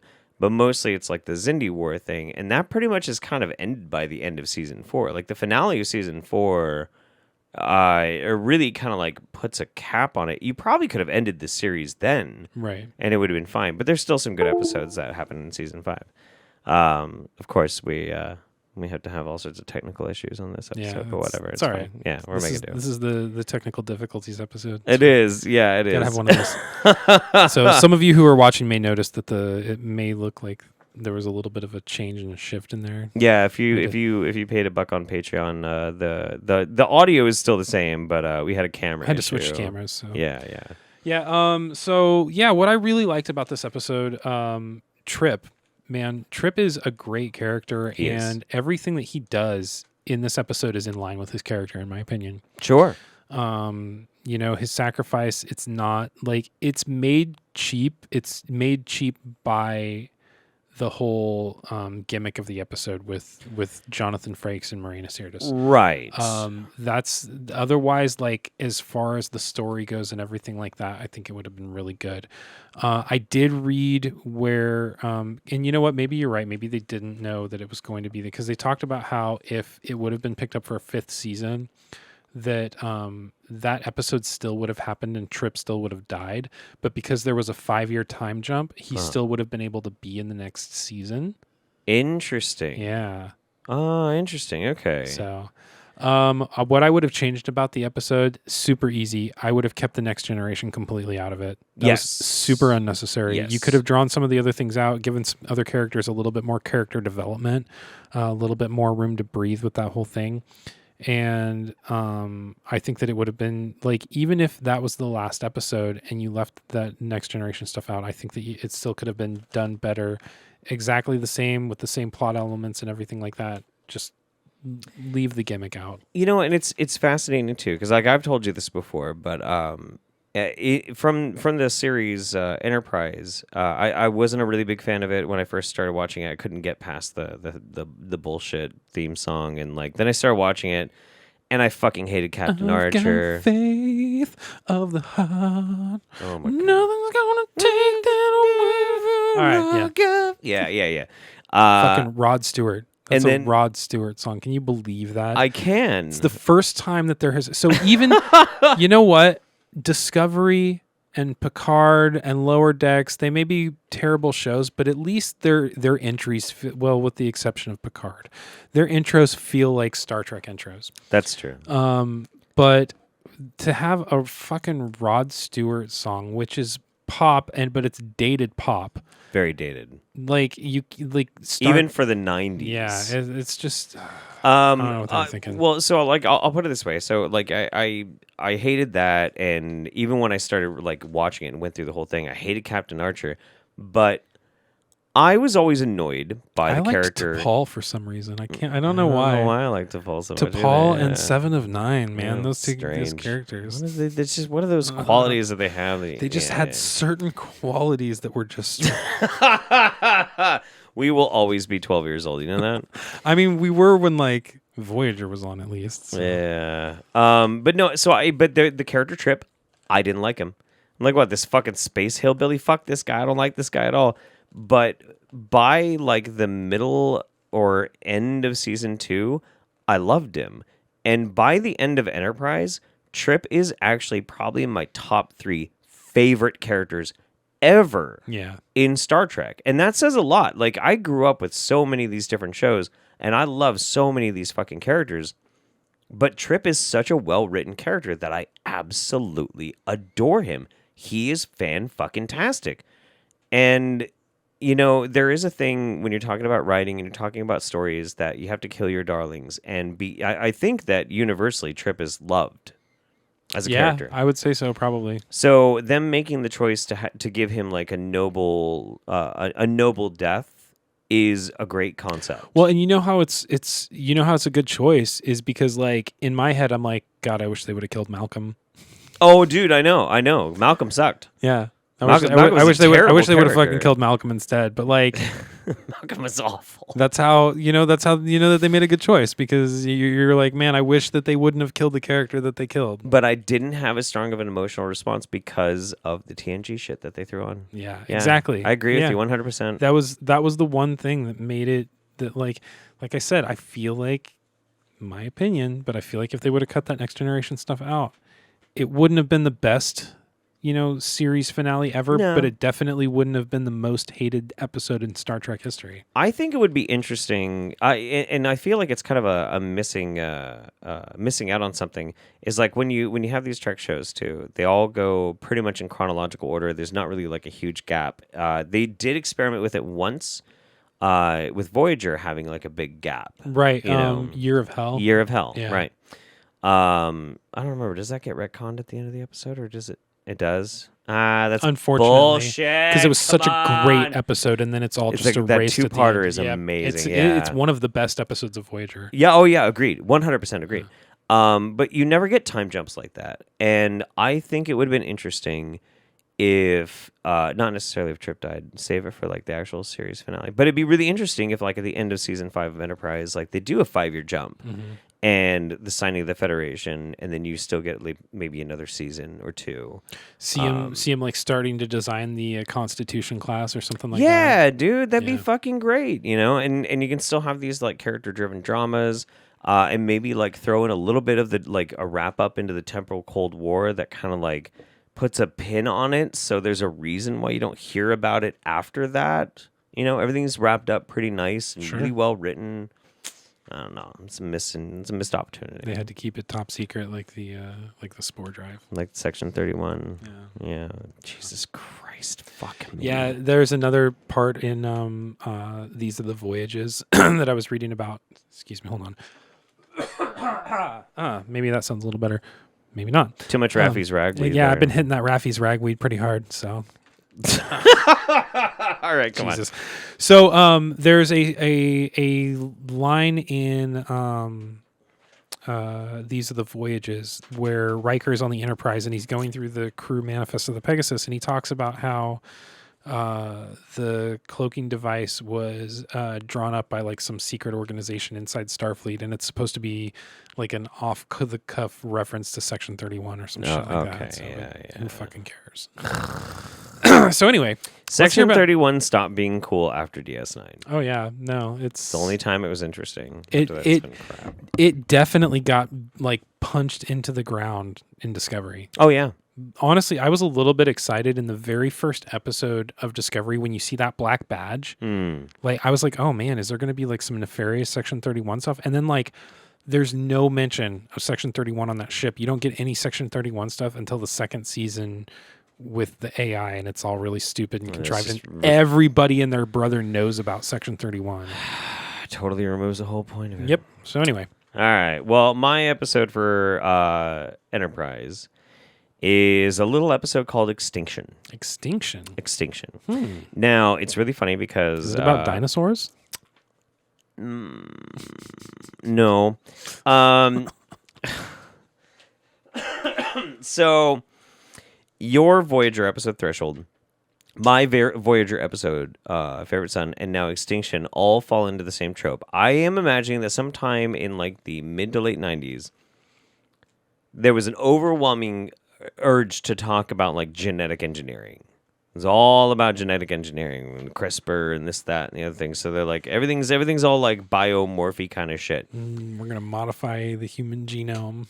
Yes. I was reading some reviews and like one person called it like fun with genetics, and it's like all of these episodes are fucking preposterous. At least with Threshold, it's just high fantasy. So like, who cares? It could be Right. fucking, who gives a shit? Who cares if they turn into salamanders and have babies with each other? It's fine. Who cares if there's a wild ghost over there on our Scottish planet? Haven't you ever cleaned a woman's feet before? Yeah. Anyway. All right. Anyway. So, Favorite Son and Extinction both suffer from the same bullshit reality of like genes don't work that way. It's and you have to suspend a lot of disbelief. But again, I'm not going to complain. Who are you? Are you a geneticist? Do you have? I'd like to see. I your, did. I'd like to see your biology. I was degree. going to school for genetics for fucking. Oh my god. God damn it. Oh man. Anyway, just wait to remind me that I couldn't finish school. Thanks. Okay. Yeah, you're trying to help out. Anything I can do here. Yeah. This episode was directed by LeVar Burton. Oh no. He didn't like it. He No. was pretty upset about it after the fact. Pretty much everybody was too. Yeah. So the episode starts. I feel like These Are the Voyages was probably directed by Jonathan Frakes. I think it was. Probably. That's probably part of the reason why he was there. So the episode starts with some dudes in suits chasing an alien and flamethrowing him. It's very Predator 2. I don't quite remember exactly why the Enterprise is going over there. They like track something that leads something to go to something, and they go to this planet. And they don't really use the transport a lot on the Enterprise, so they take a shuttle down. But as soon as they land, they start changing. So landing party is Captain Archer, Malcolm, Hoshi, and T'Pol. God, I love Hoshi. She's not a bad character. I don't really care about her character. I'm not gonna lie. Okay. The Mirror Universe episode. Yeah, that was my teenage boy moment. Sorry. All right. That's fair. So Archer, Malcolm, and Hoshi are now long-haired lizard people. They have very rapidly genetically changed into lizard people. Their personalities are gone. Their memories are gone. Like there's nothing about them that's there. There's no meshing. They just anamorph into this fucking like these lizard people. T'Pol slightly changes, but she's still her. She just gets like some shit on her face. Weird. Yeah. I'll mention that when I say what I like about it. So, they are speaking an alien language, and T'Pol can't understand them. She has to fix a universal translator. She finds out that they are searching for something. And then they fight over a rotten coconut. Okay. Yeah. That's a part of the plot. Anyway, so while this is happening, the Enterprise is trying to investigate, and it gets approached by two ships, and they explain that this planet has a contagion, and that it's quarantined off. It's one of the best lines that Trip ever has. They show up and they're like, "This planet is in restrictive space," and Trip just deadpan responds. He's like, "Well, maybe you should have labeled it," or something like that. Yeah. Like, you could have told us before we fucking sent a landing party out to figure out what was going on. I can't remember what the actual line is. It's fucking fantastic, but it's really good. And so they explain that there's a contagion down there that if you go down there, it anamorphs you into a lizard person. Which is apparently a pretty damn normal thing in Star Trek. I'm just saying, I know these are very similar. Maybe, listen, Star Trek writers, if you're paying attention, there's a theme here of bad episodes. And what they have in common. Maybe don't do this anymore. So they explained that God, this... I can't wait to see the lizard person episode for Discovery. Oh, I know. I can't wait. That's going to be great. Picard's new android body turns into a salamander. A positronic salamander. Hey, just wait. It's going to happen. Right. So anyway. Alex Kurzman's going to do a bunch of DMT and be like, "You know what would be really fucking cool? Positronic lizard people. Fuck. Let's do it. Let's go." Anyway, so, this is going to sound familiar. There's this species, and it couldn't breed anymore. Huh. So it created this virus that just morphs people into the species. Jesus. Isn't that weird? That's strange. That's so weird. Sounds so familiar. So this alien race has just been wiping out anything that lands at the surface, like flamethrowing the fuck out of them. Dr. Phlox is trying to like cure it and blah blah blah blah blah. It turns out that there was a giant city underneath the ground, and that's where Archer and Hoshi and Malcolm all want to go. They go there, and they're being pursued by flamethrower people, and they manage to survive. Anyway, so they get rescued, and they get fixed, and then the episode's over. But everything resolved within an hour. Before I get to things that I would change about this, Let me think about things that I liked. Sure. In the beginning of the episode, I don't know if you remember in Enterprise, like Trip is dealing with like some trauma and some shit, and he's having to like go through this like Didn't therapy. his sister die? Yeah, his sister died the because of Xindi attack? the Xindi attack, Yeah. like scorched half of fucking Florida. Yep. And T'Pol has been giving him this like Vulcan relaxation treatment and stuff. And this is like right in between where they started that and when they begin their relationship. Mm-hmm. And so there's some really good scenes with Trip and T'Pol. And that's really cool. Trip's in charge of the Enterprise, and he does really good in that. As far as everything that happens on the planet, when they turn into the lizard people, the makeup is fantastic. They look stupid. Don't get me wrong. They all have Fraggle hair. I'm not fucking around. Like, just go Google Enterprise Extinction Alien and look. They have fucking Fraggle Rock hair. They look great. stupid. That's great.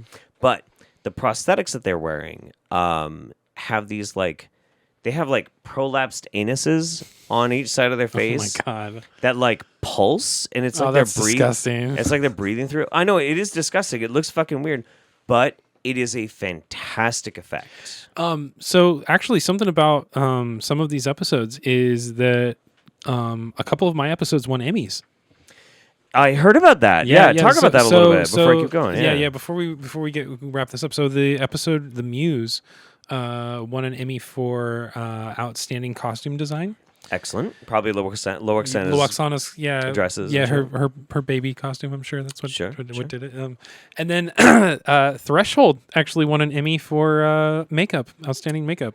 Sure. Yeah, It's not easy turning someone into a Warp 10 lizard. yeah. So I mean, Star Trek has always done really well with both costumes and makeup and effects and stuff like that. I agree. Until the Klingons in Discovery. Yeah, that's. But they tried to make up for that, whatever. Now they're not touching Klingons at all. But yeah. So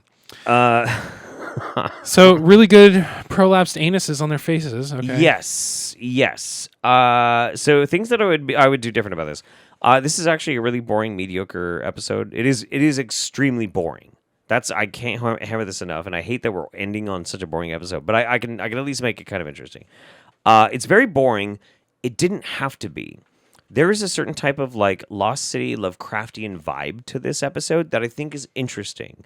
And the story itself is not bad. If you're going to do a fun with genetics, lost civilization, alien mutation kind of fucking thing. I feel like they never lean hard enough into it. They don't. They're not in any Star Trek that they go down that road and they start tiptoeing down that road, but they always stay safe.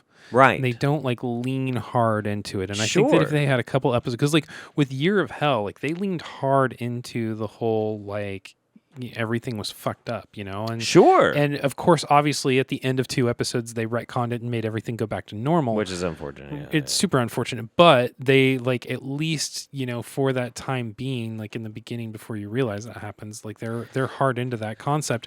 I don't feel like they've ever been brave enough to really lean hard into that whole body horror type thing. Even though they retcon it, you have to put respect on Voyager, because some of the darkest episodes in Star Trek where they really hit some weird dark marks, they went further with Voyager. They really honestly did. Sure. And they went into some like pretty hardcore like advanced sci-fi concepts too. I would say that Voyager and Deep Space Nine are the two like darker series. Sure.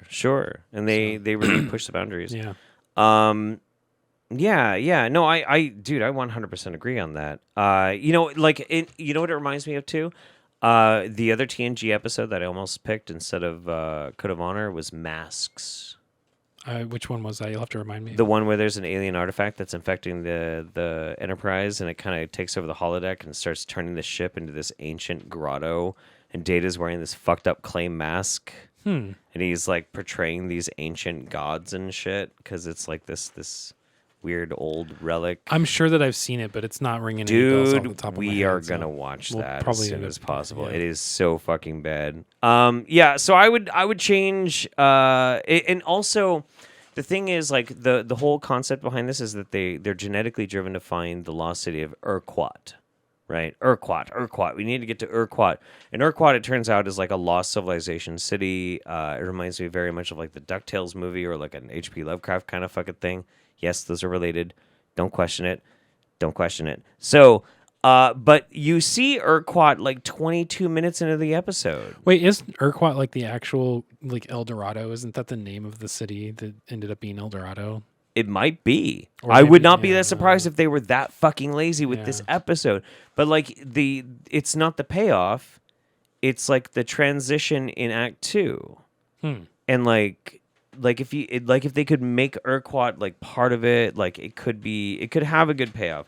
Was there anything else? Let me see. The race of the planet went sterile, so they made the virus to breed. Yeah. Oh, one other thing that I thought was actually kind of interesting is the aliens that sterilize this.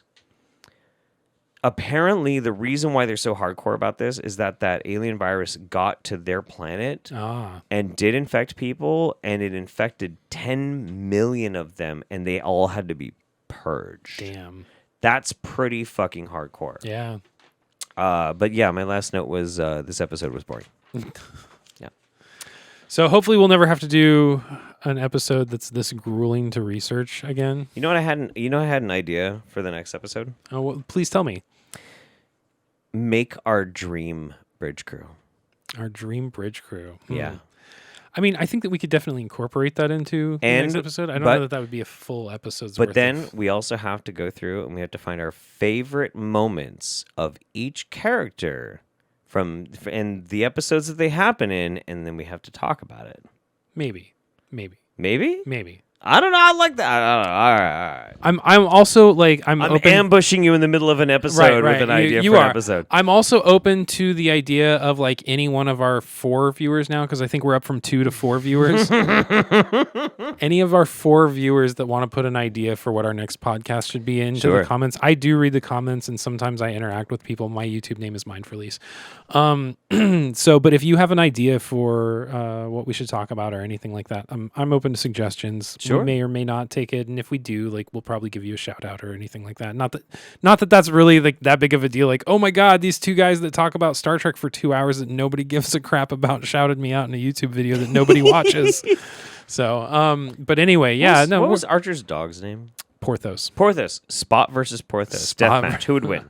I would say probably. I was gonna say Porthos, but I'm thinking Spot now because like Spot's pretty big. He's Spot's a fat big cat, and like yeah. usually small dogs are pretty timid. Yeah, like and Spot's a girl too, so Yeah. she's pretty like. Is Spot a girl? I think Spot's a boy. Spot was pregnant. There's a whole plot about it that Spot was pregnant with kittens, I and then guess. I don't remember. and then that. she had to get taken care of because Data had to go on a away I mission. don't remember that. Yeah. I thought that Spot was a boy. I remember Data crying at the end of Generations when he found Spot. Oh God. That oily tear. I'm starting to burp on a pre-recorded fucking podcast. I think it's definitely time to go. It's time to call it. So thanks for hanging out with us, guys. This has been Eject the Core. Eject the Core! Get it where you don't get podcasts, Yeah. because apparently it's not available where podcasts are sold. And Yeah, no, I gotta fix that. I'll fix that. So, but yeah, hopefully, maybe if you're watching this in the future, like, this is our blowing up, when we thought that nobody was going to watch it, and now it's got like thousands of views, and everybody's if you watch it now, then you get to brag to everybody in 2 years when we're like making millions of dollars. well, like I would like to eventually get to the point where like Jeff and I go to TrekCon in Vegas. Yeah. And, maybe meet our 4 viewers. Yeah, That would be that'd really nice. cool. That'd be So- nice. Yeah. We'll see how things We'll go. have to buy them drinks. Yeah, right. Star Trek conventions. Yeah. Thank you so much for watching us. Like, we really appreciate it. Here you go. Please tell your friends, just like one friend. That's all that we're trying for. Yeah. No, but Absolutely. TrekCon's in August, so we'll see how things go, and hopefully we don't have any more temporal distortions or anything like that. Yeah. Temporal displacement away missions. Any weird gene changing diseases. body morphine thresholds that we cross. All right. Good night, everybody. Thanks for hanging out with us. Have a good one. Take care.